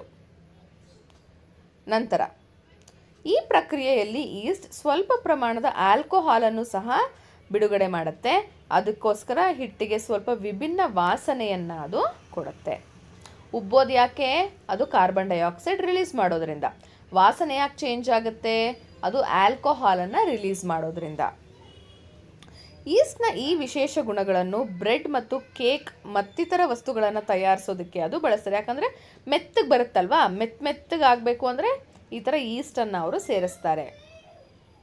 ನೆಕ್ಸ್ಟ್, ಈಸ್ಟ್ ಜೊತೆಗೆ ಲ್ಯಾಕ್ಟೋಬ್ಯಾಸಿಲಸ್ನಂತಹ ಕೆಲವು ಬ್ಯಾಕ್ಟೀರಿಯಾಗಳು ಇಡ್ಲಿ ಮತ್ತು ದೋಸೆ, ಬಟೂರ ತಯಾರಿಸುವ ಹಿಟ್ಟನ್ನು ಹುದುಗಿಸಲು ಸಹಾಯ ಮಾಡುತ್ತೆ. ಉಬ್ಬುತ್ತೆ ಅಂತೀವಲ್ವ ಹಿಟ್ಟು, ಅದಕ್ಕೂ ಕೂಡ ಈ ಒಂದು ಈಸ್ಟ್ ಅಥವಾ ಲ್ಯಾಕ್ಟೋಬ್ಯಾಸಿಲಸ್ ಅಂತಹ ಬ್ಯಾಕ್ಟೀರಿಯಾಗಳು, ಇಲ್ಲಿ ತೋರಿಸ್ತಾ ಇದೆಯಲ್ಲ ಪಿಂಕ್ ಕಲರ್, ಅದು ಲ್ಯಾಕ್ಟೋಬ್ಯಾಸಿಲಸ್ ಬ್ಯಾಕ್ಟೀರಿಯಾ. ಇದು ಹಿಟ್ಟು ಉಬ್ಬೋದಕ್ಕೆ ಸಹಾಯ ಮಾಡುತ್ತೆ. ಸೊ ನೆಕ್ಸ್ಟು, ಮೊಸರನ್ನು ಹೇಗೆ ತಯಾರಿಸೋದು ಅಂತ ಇಲ್ಲಿ ಕೊಟ್ಟಿದ್ದಾರೆ. ಏನು ಮಾಡಬೇಕು ಅಂದರೆ 2 ಬಟ್ಲು ತೊಗೋಬೇಕು. ಮತ್ತೆ ಬಟ್ಲು ಎ, ಬಟ್ಲು ಬಿ. ಅಲ್ಲೇನು ಮಾಡಬೇಕು, ಬೆಚ್ಚಗಿರೋ ಹಾಲು ತೊಗೋಬೇಕು ಬೊಟ್ಲು ಏನಲ್ಲಿ, ಅದಕ್ಕೊಂಚೂರು ಮೊಸರು ಹಾಕಬೇಕು. ಬಿನಲ್ಲಿ ತಣ್ಣಗಿರೋ ಹಾಲು ತೊಗೊಂಡು ಸ್ವಲ್ಪ ಮೊಸರನ್ನ ಹಾಕಬೇಕು. ಆಮೇಲೆ ಏನು ಮಾಡಬೇಕು, ಒಂದು ಸ್ವಲ್ಪ ಹೊತ್ತು ಬಾಟಲನ್ನು ಬೆಚ್ಚಗಿರುವಂತಹ ಪ್ಲೇಸಲ್ಲಿ ಇಡಬೇಕು. ಬಿ ಬಾಟಲನ್ನ ಫ್ರೀಝರ್ ಅಂದರೆ ಫ್ರಿಜ್ಜಲ್ಲಿ ಇಡಬೇಕು. ಇಟ್ಟು ಸ್ವಲ್ಪ ಹೊತ್ತು ಆದಮೇಲೆ ಏನಾಗಿದೆ ಅಂತ ನೀವು ಗಮನಿಸಿ ಒಂದು ಕೋಷ್ಟಕ ಕೊಟ್ಟಿದ್ದಾರೆ, ಅದರಲ್ಲಿ ಬರಿಬೇಕು. ನೋಡಿ, ಹಾಲಿನ ಗೋಚರತೆಯಲ್ಲಿ ಉಂಟಾಗುವ ಬದಲಾವಣೆ. ಪಾತ್ರೆ ಎನಲ್ಲಿ ಹಾಲು ಗಟ್ಟಿಯಾಗಿ ಮೊಸರಾಗುತ್ತೆ. ಪಾತ್ರೆ ಬಿಯಲ್ಲಿ ಹಾಲು ಹಾಗೇ ಇರುತ್ತೆ, ಅಂದರೆ ಲಿಕ್ವಿಡ್ ಹಾಲಿನ ಥರನೇ ಇರುತ್ತೆ. ಇದೆಲ್ಲ ಊಹೆ, ನಾವು ಮೊದಲು ಮಾಡ್ತಾ ಇರೋದು. ನೆಕ್ಸ್ಟು ಹಾಲಿನ ಬಣ್ಣದಲ್ಲಿ ಏನಾದರೂ ಬದಲಾವಣೆ ಆಗಿದೆಯಾ ಅಂದರೆ, ಪಾತ್ರೆ ಎನಲ್ಲಿ ಬಣ್ಣದಲ್ಲಿ ಹೆಚ್ಚಿನ ಬದಲಾವಣೆ ಇಲ್ಲದೆ ಬಿಳಿಯಾಗಿಯೇ ಇರಬಹುದು. ಪಾತ್ರೆ ಬಿಯಲ್ಲಿ ಬಣ್ಣದಲ್ಲಿ ಬದಲಾವಣೆ ಇರೋದಿಲ್ಲ. ಸಂಭವನೀಯ ಕಾರಣ ಏನಿರಬಹುದು ಅಂದರೆ, ಪಾತ್ರೆ ಎ ಬೆಚ್ಚಗಿನ ವಾತಾವರಣವು ಬ್ಯಾಕ್ಟೀರಿಯಾಗಳ ಬೆಳವಣಿಗೆಗೆ ಸಹಕಾರಿಯಾಗಿದೆ. ಆದರೆ ಬಿ ತಂಪಾದ ವಾತಾವರಣದಲ್ಲಿ ಇರೋದ್ರಿಂದ ಅಲ್ಲಿ ಬ್ಯಾಕ್ಟೀರಿಯಾ ಬೆಳವಣಿಗೆ ಇರೋದಿಲ್ಲ. ಇದು ಊಹೆ, ಗೆಸ್ ಮಾಡ್ತಾ ಇರೋದು ನಾವು. ಆ್ಯಕ್ಚುಲ್ ಆಗಿ ಎಕ್ಸ್ಪೆರಿಮೆಂಟ್ ಮಾಡಿದ್ಮೇಲೆ ಅವಲೋಕನ ಏನಾಗಿರುತ್ತೆ ಅಂದರೆ, ಪಾತ್ರೆ ಎನಲ್ಲಿ ಹಾಲು ಗಟ್ಟಿಯಾಗಿ ಮೊಸರಾಗಿ ಮಾರ್ಪಟ್ಟಿದೆ. ಪಾತ್ರೆ ಬಿನಲ್ಲಿ ಹಾಲು ಮೊಸರಾಗದೆ ಹಾಗೇ ಉಳ್ಕೊಂಡಿದೆ, ಆದರೆ ಸ್ವಲ್ಪ ಹುಳಿಯಾಗಿರಬಹುದು. ನೆಕ್ಸ್ಟು ಹಾಲಿನ ಬಣ್ಣ ಪಾತ್ರೆ ಬಿಯಲ್ಲಿ ಬಣ್ಣ ಯಾವುದೇ ಬದಲಾವಣೆಯನ್ನು ಹೊಂದಿರೋದಿಲ್ಲ, ಹಾಲಿನ ಥರನೇ ಇರುತ್ತೆ. ಆದರೆ ಪಾತ್ರೆ ಎನಲ್ಲಿ ಮೊಸರಾಗಿರುತ್ತಲ್ಲ, ಅಲ್ಲಿ ಸ್ವಲ್ಪ ಮಂದವಾದ ಕೆನೆ ಬಣ್ಣಕ್ಕೆ ಅಂದರೆ ಕ್ರೀಮ್ ಕಲರ್ಗೆ ಬಣ್ಣ ಚೇಂಜ್ ಆಗಿರುತ್ತೆ. ಕಾರಣ ಏನಿರಬಹುದು? ಪಾತ್ರೆ ಎನಲ್ಲಿ ಲ್ಯಾಕ್ಟೋಬ್ಯಾಸಿಲಸ್ ಅಂತಹ ಬ್ಯಾಕ್ಟೀರಿಯಾಗಳು ಬೆಚ್ಚಗಿನ ವಾತಾವರಣದಲ್ಲಿ ಬೆಳೆಯುತ್ತೆ. ಹಾಲಿನಲ್ಲಿರುವಂತಹ ಸಕ್ಕರೆಯನ್ನು ಅದು ಸೇವಿಸಿ ಲ್ಯಾಕ್ಟಿಕ್ ಆಮ್ಲವನ್ನು ಅದು ಹಾಲಿಗೆ ಸೇರಿಸುತ್ತೆ. ಅದಕ್ಕೋಸ್ಕರ ಹಾಲು ಮೊಸರಾಗುತ್ತೆ. ಪಾತ್ರೆ ಬಿನಲ್ಲಿ ತಂಪಾದ ವಾತಾವರಣ ಇರೋದ್ರಿಂದ ಲ್ಯಾಕ್ಟೋಬ್ಯಾಸಿಲಸ್ ಬ್ಯಾಕ್ಟೀರಿಯಾ ಬೆಳವಣಿಗೆಯನ್ನು ಹೊಂದೋದಿಲ್ಲ, ಆದ್ದರಿಂದ ಹಾಲು ಮೊಸರಾಗಿ ಕನ್ವರ್ಟ್ ಆಗೋದಿಲ್ಲ. ನೆಕ್ಸ್ಟ್, ಎ ಬಟ್ಟಲಿನಲ್ಲಿನ ಹಾಲು ಕೆಲವು ಗಂಟೆಗಳ ನಂತರ ಮೊಸರಾಗಿ ಮಾರ್ಪಟ್ಟಿರುವುದನ್ನು ಮತ್ತು ಸ್ವಲ್ಪ ಹುಳಿಯಾಗಿರುವುದನ್ನು ನೀವು ಗಮನಿಸುವಿರಿ. ಆದರೆ ಬಿ ಬಟ್ಟಲಿನಲ್ಲಿನ ಹಾಲು ಮೊಸರಾಗುವುದಿಲ್ಲ, ಆದರೆ ಅದು ಸ್ವಲ್ಪ ಹುಳಿಯಾಗಿರಬಹುದು. ಇದು ಏಕೆ ಉಂಟಾಗುತ್ತದೆ ಎಂದು ನಿಮಗೆ ತಿಳಿದಿದೆಯೇ? ಮೊಸರು ಹಲವು ರೀತಿಯ ಬ್ಯಾಕ್ಟೀರಿಯಾಗಳನ್ನು ಹೊಂದಿರುತ್ತೆ. ಅದರಲ್ಲಿ ಒಂದು ಲ್ಯಾಕ್ಟೋಬ್ಯಾಸಿಲಸ್. ಈ ಬ್ಯಾಕ್ಟೀರಿಯಾ ಹಾಲಿನಲ್ಲಿರುವ ಸಕ್ಕರೆ ಅಂದರೆ ಲ್ಯಾಕ್ಟೋಸನ್ನು ಸೇವಿಸುತ್ತೆ, ಡೈಜೆಸ್ಟ್ ಮಾಡ್ಕೊಳ್ಳುತ್ತೆ ಮತ್ತು ಹಾಲನ್ನು ಹುದುಗಿಸಿ ಮೊಸರನ್ನು ರೂಪಿಸುತ್ತೆ. ಈಸ್ಟ್ನಂತೆ ಆಲ್ಕೋಹಾಲ್ ಉತ್ಪಾದಿಸುವ ಬದಲು, ಈಸ್ಟ್ ನೋಡಿ ಕಾರ್ಬನ್ ಡೈಆಕ್ಸೈಡ್ ಮತ್ತು ಆಲ್ಕೋಹಾಲ್ ಕೊಡ್ತಲ್ವಾ, ಸೊ ಆ ಆಲ್ಕೋಹಾಲ್ ಬದಲು ಈ ಲ್ಯಾಕ್ಟೋಬ್ಯಾಸಿಲಸ್ ಏನನ್ನು ಉಂಟು ಮಾಡುತ್ತೆ? ಲ್ಯಾಕ್ಟಿಕ್ ಆಸಿಡ್, ಲ್ಯಾಕ್ಟಿಕ್ ಆಮ್ಲವನ್ನು ಉತ್ಪಾದಿಸುತ್ತೆ. ಇದರಿಂದ ಮೊಸರಿಗೆ ಹುಳಿ ರುಚಿ ಬರುತ್ತೆ. ಈ ಬ್ಯಾಕ್ಟೀರಿಯಾಗಳು ಬೆಚ್ಚಗಿನ ವಾತಾವರಣದಲ್ಲಿ ಚೆನ್ನಾಗಿ ಬೆಳೆಯುತ್ತೆ. ಅದಕ್ಕಾಗಿ ಬೊಟ್ಟಲು ಎನಲ್ಲಿ ಮೊಸರು ಉಂಟಾಯಿತೆ ಹೊರತು ಬಿನಲ್ಲಿ ಮೊಸರು ಆಗಲಿಲ್ಲ. ನಾವು ಸೂಕ್ಷ್ಮ ಜೀವಿಗಳನ್ನು ಪ್ರೋಟೋಸೋವಾ, ಶಿಲೀಂಧ್ರ, ಬ್ಯಾಕ್ಟೀರಿಯಾ ಮತ್ತು ಶೈವಲಗಳೆಂಬ ವಿವಿಧ ವರ್ಗಗಳಾಗಿ ವರ್ಗೀಕರಿಸಬಹುದು. ಇದು ಪ್ರೋಟೋಸೋವಾ, ಶಿಲೀಂಧ್ರ, ಬ್ಯಾಕ್ಟೀರಿಯಾ ಮತ್ತು ಶೈವಲ. ರೈಸೋಬಿಯಂನಂತಹ ಕೆಲವು ಬ್ಯಾಕ್ಟೀರಿಯಾಗಳು ಗಂಟುಗಳು ಎಂದು ಕರೆಯಲ್ಪಡುವ ಊದಿಕೊಂಡ ಪ್ರದೇಶಗಳನ್ನು ರೂಪಿಸುತ್ತವೆ ಮತ್ತು ಅವುಗಳಲ್ಲಿ ವಾಸಿಸುತ್ತೆ. ಕೆಲವೊಂದಿಷ್ಟು ಸಸ್ಯಗಳ ಬೇರುಗಳಲ್ಲಿ ಒಂದು ಗಂಟು ಕಾಣಿಸುತ್ತೆ, ಅದು ರೈಸೋಬಿಯಂ ಬ್ಯಾಕ್ಟೀರಿಯಾ. ಹುರುಳಿ, ಬಟಾಣಿ ಮತ್ತು ಬೇಳೆಕಾಳುಗಳಂತಹ ಕೆಲವು ದ್ವಿದಳ ಧಾನ್ಯ ಸಸ್ಯಗಳ ಬೇರುಗಳಲ್ಲಿ ಈ ರೈಸೋಬಿಯಂ ಬ್ಯಾಕ್ಟೀರಿಯಾಗಳನ್ನು ನಾವು ನೋಡಬಹುದು. ಈ ಬ್ಯಾಕ್ಟೀರಿಯಾಗಳು ಗಾಳಿಯಿಂದ ನೈಟ್ರೋಜನನ್ನು ಹೀರ್ಕೊಂಡು ಸಸ್ಯಗಳಿಗೆ ಉಪಯುಕ್ತವಾಗುವಂತೆ ಮಾಡುತ್ತೆ. ಸೊ ಈ ಬ್ಯಾಕ್ಟೀರಿಯಾ ಏನು ಮಾಡುತ್ತೆ ಅಂದರೆ, ಡೈರೆಕ್ಟಾಗಿ ನಿಮಗೆ ಗೊತ್ತು, ಸಸ್ಯಗಳು ಕಾರ್ಬನ್ ಡೈಆಕ್ಸೈಡನ್ನು ಒಳಗಡೆ ತಗೊಳ್ಬಹುದೇ ಹೊರತು ನೈಟ್ರೋಜನನ್ನು ಒಳಗಡೆ ತೆಗೆದುಕೊಳ್ಳೋಕ್ಕೆ ಆಗಲ್ಲ. ಆದ್ದರಿಂದ ಅದು ಬೇರಿನ ಮುಖಾಂತರನೇ ಹೋಗಬೇಕು. ಆದರೆ ಮಣ್ಣು ಕೂಡ ಹೀರ್ಕೊಳ್ಳೋಕ್ಕಾಗಲ್ಲ. ಸೊ ಏನು ಮಾಡುತ್ತೆ ಈ ರೈಸೋಬಿಯಂ ಬ್ಯಾಕ್ಟೀರಿಯಾ? ತನ್ನ ಸುತ್ತಲಿರುವಂತಹ ನೈಟ್ರೋಜನನ್ನು ತಾವು ಹೀರ್ಕೊಂಡು ಅದು ಸಸ್ಯಗಳಿಗೆ ಕೊಡುತ್ತೆ. ರಾಸಾಯನಿಕ ಗೊಬ್ಬರಗಳಲ್ಲದೆ ಸಸ್ಯಗಳು ಉತ್ತಮವಾಗಿ ಬೆಳೆಯಲು ಇದು ಸಹಾಯ ಮಾಡುತ್ತೆ. ಯಾವುದು? ರೈಸೋಬಿಯಂ ಬ್ಯಾಕ್ಟೀರಿಯಾಗಳು. ಅದಕ್ಕಾಗಿಯೇ ರೈತರು ದ್ವಿದಳ ಧಾನ್ಯಗಳನ್ನು ಇತರ ಬೆಳೆಗಳೊಂದಿಗೆ ಸರದಿಯಲ್ಲಿ ಬೆಳೆಯುತ್ತಾರೆ. ಇವಾಗ ಒಂದು ವರ್ಷ ಅವರು ದ್ವಿದಳ ಧಾನ್ಯಗಳು ಅಂದರೆ ಬಟಾಣಿ, ಹುರುಳಿ ಆ ಥರ ಬೆಳೆದ್ರೆ ನೆಕ್ಸ್ಟ್ ವರ್ಷ ಬೇರೆ ಕಾಳುಗಳನ್ನು ಅಥವಾ ಬೇರೆ ಒಂದು ಸಸ್ಯಗಳನ್ನು ಅವರು ಬೆಳಿಬಹುದು. ಯಾಕಂದರೆ ಒಂದು ವರ್ಷ ಬೆಳೆದಿರ್ತಾರಲ್ವ ದ್ವಿದಳ ಧಾನ್ಯಗಳನ್ನು, ಆವಾಗ ಮಣ್ಣು ಪೂರ್ತಿಯಾಗಿ ನೈಟ್ರೋಜನನ್ನು ಹೀರ್ಕೊಂಡ್ಬಿಟ್ಟಿರುತ್ತೆ. ನೆಕ್ಸ್ಟ್ ಇಯರ್ ನೀವು ಬೇರೆ ಬೆಳೆ ಬೆಳೆದಾಗ ಆ ನೈಟ್ರೋಜನ್ ಏನು ಮಾಡುತ್ತೆ, ಆ 2ನೇ ವರ್ಷ ಬೆಳೆದಂತಹ ಬೆಳೆಗಳಿಗೆ ಅದು ಸಿಗುತ್ತೆ. ಸೊ ಯಾವುದೇ ಒಂದು ಕೆಮಿಕಲ್ ಫರ್ಟಿಲೈಸರ್ ಹಾಕೋ ಅವಶ್ಯಕತೆ ಬರೋದಿಲ್ಲ. ಇದು ಇಲ್ಲಿ ನೋಡಿ ಗಂಟು ಕಾಣಿಸ್ತಾ ಇದೆಯಲ್ಲ, ಅದೇ ರೈಸೋಬಿಯಂ ಬ್ಯಾಕ್ಟೀರಿಯಾ. ಇದು ಮಣ್ಣಿನಲ್ಲಿ ನೈಟ್ರೋಜನನ್ನು ನೈಸರ್ಗಿಕವಾಗಿ ಹೆಚ್ಚಿಸುತ್ತದೆ ಮತ್ತು ಮುಂದಿನ ಬೆಳೆಗೆ ಮಣ್ಣನ್ನು ಆರೋಗ್ಯಕರವಾಗಿಸುತ್ತದೆ. ಅದ್ಭುತ ಸೂಕ್ಷ್ಮ ಶೈವಲಗಳು ನೀರಿನಲ್ಲಿರುವ ಸೂಕ್ಷ್ಮ ಸಹಾಯಕರು. ಸೂಕ್ಷ್ಮ ಶೈವಲಗಳು ಸೂಕ್ಷ್ಮದರ್ಶಕದಲ್ಲಿ ಮಾತ್ರ ನೋಡಬಹುದಾಗಿದ್ದು, ನೀರು, ಮಣ್ಣು, ಗಾಳಿ ಮತ್ತು ಮರಗಳ ಮೇಲೆ ಇದು ವಾಸಿಸುವಂತಹ ಜೀವಿ. ಅವು ಸೂರ್ಯನ ಬೆಳಕನ್ನು ಬಳಸಿಕೊಂಡು ತಮ್ಮ ಆಹಾರವನ್ನು ತಾವೇ ತಯಾರಿಸಿಕೊಳ್ಳುತ್ತೆ. ಇದನ್ನು ಮಾಡುವಾಗ ಆಕ್ಸಿಜನನ್ನು ಅದು ಬಿಡುಗಡೆ ಮಾಡುತ್ತೆ ಮತ್ತು ಭೂಮಿಯ ಆಕ್ಸಿಜನ್ ಪೂರೈಕೆಯಲ್ಲಿ ಅರ್ಧಕ್ಕಿಂತ ಹೆಚ್ಚು ಉತ್ಪಾದನೆಯನ್ನು ಮಾಡೋದು ಯಾವುದು? ಈ ಒಂದು ಶೈವಲಗಳು. ಅವು ಪೋಷಕಾಂಶಗಳಿಂದ ಸಮೃದ್ಧವಾಗಿದ್ದು ಅನೇಕ ಜಲಚರ ಪ್ರಾಣಿಗಳಿಗೆ ಆಹಾರವನ್ನು ಇವು ಒದಗಿಸುತ್ತೆ. ಆ ಒಂದು ಸ್ಪಿರುಲಿನಾ, ಕ್ಲೋರೆಲ್ಲಾ ಮತ್ತು ಡಯಾಟಮ್ಸ್ನಂತಹ ಕೆಲವು ಶೈವಲಗಳನ್ನು ಮನುಷ್ಯರು ಕೂಡ ಔಷಧಿ ರೂಪದಲ್ಲಿ ತಗೋತಾರೆ. ಸೂಕ್ಷ್ಮ ಶೈವಲಗಳು ನೀರನ್ನು ಸ್ವಚ್ಛಗೊಳಿಸಲು ಸಹಾಯ ಮಾಡುತ್ತೆ ಮತ್ತು ಅವುಗಳನ್ನು ಜೈವಿಕ ಇಂಧನ ತಯಾರಿಸಲು ಕೂಡ ಬಳಸ್ತಾರೆ. ಇದು ಸ್ಪಿರುಲಿನಾ, ಇದು ಕ್ಲೋರೆಲ್ಲಾ ಮತ್ತು ಇದು ಡಯಾಟಮ್. ಆದಾಗ್ಯೂ ಮಾಲಿನ್ಯ, ಹವಾಮಾನ ಬದಲಾವಣೆ ಮತ್ತು ಆವಾಸ ಸ್ಥಾನದ ನಾಶ ಸೂಕ್ಷ್ಮ ಶೈವಲಗಳ ವೈವಿಧ್ಯತೆಯನ್ನು ಮತ್ತು ಸಮೃದ್ಧಿಗೆ ಬೆದರಿಕೆ ಹಾಕ್ತಾ ಇದೆ. ಪರಿಸರವನ್ನು ರಕ್ಷಿಸಲು ಮತ್ತು ಭೂಮಿಯ ಮೇಲೆ ಆಕ್ಸಿಜನ್ ಸಮತೋಲನವನ್ನು ಕಾಪಾಡಿಕೊಳ್ಳಲು ಈ ಒಂದು ಸಣ್ಣ ಜೀವಿಗಳು ಏನು ಮಾಡುತ್ತೆ, ಸಂರಕ್ಷಿಸೋದಕ್ಕೂ ತುಂಬ ಮುಖ್ಯ ಆಗತ್ತೆ. ಎಂದಾದರೂ ಕೇಳಿದ್ದೀರಾ? ಸ್ಪಿರುಲಿನಾ ಎಂಬ ಸೂಕ್ಷ್ಮ ಶೈವಲಗಳನ್ನು ಅದರ ಆರೋಗ್ಯ ಪ್ರಯೋಜನಗಳಿಂದಾಗಿ ಅದ್ಭುತ ಆಹಾರ ಅಂತ ಅದನ್ನು ಕರೀತಾರೆ. ಯಾವುದನ್ನು? ಸ್ಪಿರುಲಿನಾ ಅನ್ನೋದನ್ನು. ಸ್ಪಿರುಲಿನಾ ನಮ್ಮ ದೇಹಕ್ಕೆ ಅಗತ್ಯವಾದ ಜೀವಕೋಶ ಅಂದರೆ ವಿಟಮಿನ್ B12 ಅನ್ನು ಹೆಚ್ಚಿಗೆ ನೀಡುತ್ತೆ. ಇದು ಸ್ಪಿರುಲಿನಾ ಅದರ ದೇಹದ ತೂಕದ 60% ಹೆಚ್ಚು ಪ್ರೋಟೀನ್ ಅಂಶವನ್ನು ಹೊಂದಿದ್ದು ಸ್ವಲ್ಪ ಪ್ರಮಾಣದ ಕೊಬ್ಬು ಮತ್ತು ಸಕ್ಕರೆಯನ್ನು ಹೊಂದಿದೆ. ಆದ್ದರಿಂದ ಮನುಷ್ಯರು ಕೂಡ ಇದನ್ನು ಔಷಧ ರೂಪದಲ್ಲಿ ತೆಗೆದುಕೊಳ್ಬಹುದು.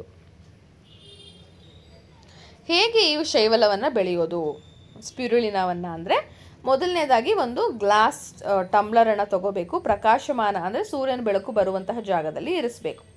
ನಂತರ ಏನು ಮಾಡಬೇಕು, ಹಿತವಾದ ತಾಪಮಾನ, ಸ್ವಲ್ಪ ಬೆಚ್ಚಗಿರೋ ತಾಪಮಾನ ಇರೋದಕ್ಕೆ ಅಲ್ಲೊಂದು ನೆಟ್ಟನ್ನು ಹಾಕಬೇಕು. ಅದಕ್ಕೆ ನೀರು ತುಂಬಿಸ್ಬಿಟ್ಟು ಸ್ಪಿರುಲಿನಾ ಆಲ್ರೆಡಿ ಸಿಗುತ್ತೆ ಅದು, ಆಯಿತಾ, ಅದನ್ನು ಆ ನೀರಿಗೆ ಹಾಕಬೇಕು. ವಾರಕ್ಕೆ 2 ಸತಿ ಅದನ್ನು ಮಿಕ್ಸ್ ಮಾಡಬೇಕು. ಆಮೇಲೆ ಅದನ್ನು ಹಾಗೇ ಬಿಟ್ಬಿಡಬೇಕು. 3 ರಿಂದ 6 ವಾರಗಳ ನಂತರ ನೀವು ಆ ನೀರನ್ನು ಸೋಸಿದ್ರೆ ನಿಮಗೆ ಸಾಕಷ್ಟು ಆ ಸ್ಪಿರುಲಿನಾ ಬೆಳೆದಿರೋದನ್ನು ನೀವು ನೋಡಬಹುದು. ಜೀವಕೋಶವನ್ನು ಜೀವದ ಮೂಲ ಘಟಕವೆಂದು ಏಕೆ ಪರಿಗಣಿಸಲಾಗುತ್ತದೆ? ಹಾಗೆಂದರೆ ನಾವು ಇಷ್ಟೊತ್ತು ಜೀವಕೋಶವನ್ನು ಪ್ರಮುಖ ಘಟಕ ಅಂತ ಕರೆದ್ವಲ್ವಾ, ಯಾಕೆ? ಎಲ್ಲ ಜೀವಿಗಳ ದೇಹವು ಜೀವಕೋಶಗಳು ಎಂದು ಕರೆಯಲ್ಪಡುವ ಸಣ್ಣ ಮೂಲ ಘಟಕಗಳಿಂದ ಮಾಡಿದೆ. ಜೀವಿಗಳಿಗೆ ವಿವಿಧ ಕಾರ್ಯಗಳನ್ನು ನಿರ್ವಹಿಸಲು ಸಹಾಯ ಮಾಡುವ ವಿವಿಧ ಘಟಕಗಳನ್ನು ಒಂದೇ ಜೀವಕೋಶ ಹೊಂದಿರುತ್ತೆ. ಎಲ್ಲ ಸಸ್ಯ ಮತ್ತು ಪ್ರಾಣಿಗಳ ದೇಹವು ಅನೇಕ ಜೀವಕೋಶಗಳಿಂದ ಮಾಡಲ್ಪಟ್ಟಿದೆ, ನಿಮ್ಮೆಲ್ರಿಗೂ ಗೊತ್ತು. ಆದ್ದರಿಂದ ಅವುಗಳನ್ನು ಬಹುಕೋಶೀಯ ಜೀವಿಗಳು ಅಂತ ಕರಿತೀವಿ. ಯಾಕಂದರೆ ಸಾಕಷ್ಟು ಒಂದಕ್ಕಿಂತ ಹೆಚ್ಚು ಜೀವಕೋಶ ಇರೋದ್ರಿಂದ ಅದನ್ನು ಬಹುಕೋಶೀಯ ಅಂತ ಕರಿತೀವಿ. ಬಹುಕೋಶೀಯ ಜೀವಿಗಳಲ್ಲಿ ಜೀವಕೋಶಗಳು ಪ್ರತ್ಯೇಕವಾಗಿ ವಿಶೇಷ ಕಾರ್ಯವನ್ನು ನಿರ್ವಹಿಸುತ್ತೆ. ಅಂದರೆ ಒಂದೊಂದು ಜೀವಕೋಶಗಳು ಒಂದೊಂದು ಕಾರ್ಯವನ್ನು ಮಾಡೋದಕ್ಕೆ ಅರ್ಹವಾಗಿರುತ್ತೆ. ಆದರೆ ಬದುಕುಳಿಯುವ ಸಾಧ್ಯತೆಯನ್ನು ಹೆಚ್ಚಿಸಲು ಪರಸ್ಪರ ಸಹಕರಿಸುತ್ತವೆ. ಇದು ಒಂದು ಜೀವಕೋಶ, ಸೆಲ್. ಬ್ಯಾಕ್ಟೀರಿಯಾ ಮತ್ತು ಪ್ರೋಟೋಜೋವಾದಂತಹ ಕೆಲವು ಸೂಕ್ಷ್ಮ ಜೀವಿಗಳು ಕೇವಲ ಒಂದು ಜೀವಕೋಶದಿಂದ ಆಗಿದೆ. ಆದ್ದರಿಂದ ಅದನ್ನು ಏಕಕೋಶೀಯ ಅಂತ ಕರೀತಾರೆ. ಅವು ತಮ್ಮ ಉಳಿವಿಗೆ ಅಗತ್ಯವಾದ ಎಲ್ಲ ಕಾರ್ಯಗಳನ್ನು ಒಂದೇ ಜೀವಕೋಶ ಮಾಡುತ್ತೆ. ಶೈವಲಗಳು ಮತ್ತು ಶಿಲೀಂಧ್ರಗಳಂತಹ ಇತರ ಸೂಕ್ಷ್ಮ ಜೀವಿಗಳು ಒಂದು ಅಥವಾ ಹೆಚ್ಚು ಜೀವಕೋಶಗಳಿಂದ ಮಾಡಲ್ಪಟ್ಟಿವೆ.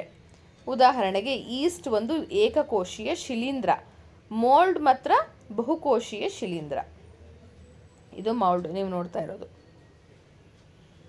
ಪ್ರಾಣಿ ಮತ್ತು ಸಸ್ಯ ಜೀವಕೋಶಗಳಂತೆ ಸೂಕ್ಷ್ಮ ಜೀವಿಗಳ ಜೀವಕೋಶಗಳೂ ಸಹ ಕೋಶ ಪೊರೆಯಿಂದ ಆವೃತ ಆಗಿದೆ. ಶಿಲೀಂಧ್ರಗಳ ಜೀವಕೋಶಗಳು ಹೆಚ್ಚುವರಿಯಾಗಿ ಕೋಶ ಭಿತ್ತಿಯನ್ನು ಹೊಂದಿವೆ, ಆದರೆ ಅವು ಕ್ಲೋರೋಪ್ಲಾಸ್ಟನ್ನು ಹೊಂದಿಲ್ಲ. ಯಾವುದು?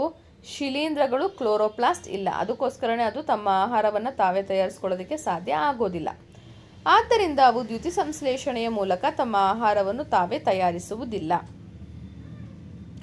ಬ್ಯಾಕ್ಟೀರಿಯಾವು ನಿರ್ದಿಷ್ಟ ನ್ಯೂಕ್ಲಿಯಸ್ ಮತ್ತು ನ್ಯೂಕ್ಲಿಯಾರ್ ಪೊರೆಯನ್ನು ಹೊಂದಿಲ್ಲ. ಬದಲಾಗಿ ಅವು ನ್ಯೂಕ್ಲಿಯಾಯ್ಡ್ ಅನ್ನು ಹೊಂದಿರುತ್ತೆ. ಈ ಗುಣವು ಅವುಗಳನ್ನು ಈಸ್ಟ್, ಪ್ರೋಟೋಜೋವಾ, ಶೈವಲ, ಶಿಲೀಂಧ್ರ, ಸಸ್ಯ ಮತ್ತು ಪ್ರಾಣಿಗಳ ಜೀವಕೋಶಗಳಿಂದ ಪ್ರತ್ಯೇಕಿಸುತ್ತೆ. ಬ್ಯಾಕ್ಟೀರಿಯಾದಲ್ಲಿ ನ್ಯೂಕ್ಲಿಯಸ್ಸು ಮತ್ತು ನ್ಯೂಕ್ಲಿಯಸ್ ಪೊರೆ ಇರುತ್ತಲ್ಲ, ನ್ಯೂಕ್ಲಿಯರ್ ಪೊರೆ ಅದು ಇರಲ್ಲ. ಅದ್ರ ಬದಲಿಗೆ ನ್ಯೂಕ್ಲಿಯಾಯ್ಡ್ ಅನ್ನುವಂತಹ ಬೇರೆ ಭಾಗ ಇರೋದ್ರಿಂದ ಇದು ಬೇರೆ ಎಲ್ಲ ಜೀವಿಗಳಿಂದ ಪ್ರತ್ಯೇಕವಾಗಿ ಇರುತ್ತೆ. ನೀವು ನೋಡಬಹುದು. ನಾವು ಇಲ್ಲಿ ಕೆಲವು ಮೂಲಭೂತ ಜೀವಕೋಶ ರಚನೆಗಳನ್ನು ಮಾತ್ರ ನೋಡಿದ್ದೀವಿ. ಜೀವಕೋಶವು ಇತರ ಜೀವಕೋಶ ಘಟಕಗಳನ್ನು ಹೊಂದಿದೆ. ಅದು ನೀವು ನೆಕ್ಸ್ಟ್ ತರಗತಿಯಲ್ಲಿ ಕಲಿತಾ ಹೋಗ್ತೀರಾ. ಈ ಉಪಕೋಶೀಯ ಘಟಕಗಳನ್ನು ವೀಕ್ಷಿಸಲು ನಮಗೆ ಹೆಚ್ಚಿನ ವರ್ಧನ ಸಾಮರ್ಥ್ಯವಿರುವ ಸೂಕ್ಷ್ಮದರ್ಶಕ ಬೇಕಾಗಿರುತ್ತೆ. ಅಂದರೆ ಇನ್ನೂ ಹೆಚ್ಚಿಗೆ ಸೂಕ್ಷ್ಮವಾಗಿ ಗಮನಿಸಬಹುದಾದಂತಹ ಮೈಕ್ರೋಸ್ಕೋಪ್ಗಳ ಅಗತ್ಯತೆ ಇದೆ. ಎಲೆಕ್ಟ್ರಾನ್ ಸೂಕ್ಷ್ಮದರ್ಶಕವು ಜೀವಕೋಶವನ್ನು ಸುಮಾರು 10 ಲಕ್ಷ ಅಥವಾ 1 ಕೋಟಿ ಪಟ್ಟು ದೊಡ್ಡದಾಗಿಸುತ್ತವೆ. ಅಲ್ಲಿ ನಾವು ಜೀವಕೋಶದಲ್ಲಿನ ಬಹುತೇಕ ಉಪಕೋಶೀಯ ರಚನೆಯನ್ನು ಸಹ ನಾವು ಅದನ್ನು ನೋಡಬಹುದು. ಸೂಕ್ಷ್ಮ ಜೀವಿಗಳು ಸೇರಿದಂತೆ ಎಲ್ಲ ಜೀವಿಗಳು ಒಂದು ಅಥವಾ ಹೆಚ್ಚು ಜೀವಗಳ ಕೋಶದಿಂದ ಮಾಡಲ್ಪಟ್ಟಿವೆ ಎಂದು ನೀವು ಇವಾಗ ಅರ್ಥ ಮಾಡ್ಕೊಂಡಿದ್ದೀರಾ. ಅವುಗಳ ಜೀವಕೋಶಗಳ ಗಾತ್ರ, ಆಕಾರ, ರಚನೆ ಕೂಡ ಹೇಗಿರುತ್ತೆ? ಭಿನ್ನ, ಅಂದರೆ ಬೇರೆ ಬೇರೆ ಥರ ಇರುತ್ತೆ. ಸಸ್ಯ ಮತ್ತು ಪ್ರಾಣಿಗಳ ಜೀವಕೋಶಗಳು ಕೆಲವು ವ್ಯತ್ಯಾಸವನ್ನು ಹೊಂದಿದೆ. ಏನಿರುತ್ತೆ? ಸಸ್ಯಗಳಲ್ಲಿ ಕೋಶ ಭಿತ್ತಿ ಇರುತ್ತೆ, ಪ್ರಾಣಿಗಳಲ್ಲಿ ಇರಲ್ಲ. ಸಸ್ಯಗಳಲ್ಲಿ ಕ್ಲೋರೋಪ್ಲಾಸ್ಟ್ ಇರುತ್ತೆ, ಪ್ರಾಣಿಗಳಲ್ಲಿ ಇರಲ್ಲ. ಸಸ್ಯಗಳಲ್ಲಿ ವ್ಯಾಕ್ಯೂಲ್ ರಸದಾನಿ ದೊಡ್ಡದಾಗಿರುತ್ತೆ, ಪ್ರಾಣಿ ಜೀವಕೋಶದಲ್ಲಿ ಅದು ಚಿಕ್ಕದಾಗಿ ಇರುತ್ತೆ. ಈ ವ್ಯತ್ಯಾಸಗಳನ್ನು ಅರ್ಥ ಮಾಡಿಕೊಳ್ಳುವ ಮೂಲಕ ಈ ಜೀವಿಗಳು ಹೇಗೆ ವಿಭಿನ್ನವಾಗಿ ಕಾರ್ಯನಿರ್ವಹಿಸುತ್ತೆ ಅಂತ ಕೂಡ ನಾವು ಕಲಿಬಹುದು. ಈ ಅಧ್ಯಾಯದಲ್ಲಿ ನಾವು ಉಪಯುಕ್ತ ಸೂಕ್ಷ್ಮ ಜೀವಿಗಳ ಬಗ್ಗೆ ಕಲಿತಿದ್ದೀವಿ, ಹೌದಲ್ವಾ? ಆದಾಗ್ಯೂ ಮಾನವರು ಸೇರಿದಂತೆ ಸಸ್ಯ ಮತ್ತು ಪ್ರಾಣಿಗಳಲ್ಲಿ ರೋಗಗಳನ್ನು ಉಂಟು ಮಾಡುವ ಸೂಕ್ಷ್ಮ ಜೀವಿಗಳು ಸಹ ಇದ್ದಾವೆ. ಸೊ ಈ ಸೂಕ್ಷ್ಮ ಜೀವಿಗಳಿಂದ ಉಂಟಾಗುವ ಕೆಲವು ರೋಗಗಳ ಬಗ್ಗೆ ನಾವು ಮುಂದಿನ ಅಧ್ಯಾಯದಲ್ಲಿ ಕಲಿತಾ ಹೋಗ್ತೀವಿ. ಸೊ ಇದಿಷ್ಟು ಕೂಡ ಈ ಪಾಠದಲ್ಲಿ ಬಂದಂತಹ ಮುಖ್ಯ ಅಂಶಗಳಾಗಿತ್ತು. ನಿಮ್ಮೆಲ್ರಿಗೂ ಸಹ ಇದು ಅರ್ಥ ಆಗಿದೆ ಅಂತ ಅಂದ್ಕೊಳ್ತೀನಿ. ಈ ವಿಡಿಯೋ ನಿಮಗೆ ಇಷ್ಟ ಆಗಿದರೆ ದಯವಿಟ್ಟು ಲೈಕ್ ಮಾಡಿ, ಶೇರ್ ಮಾಡಿ. ಹಾಗೆ ನಮ್ಮ ಚಾನಲನ್ನು ನೀವು ಸಬ್ಸ್ಕ್ರೈಬ್ ಮಾಡ್ಕೊಂಡಿಲ್ಲ ಅಂದರೆ ದಯವಿಟ್ಟು ಸಬ್ಸ್ಕ್ರೈಬ್ ಮಾಡ್ಕೊಳ್ಳಿ ಅಂತ ಹೇಳ್ತಾ ಧನ್ಯವಾದಗಳು.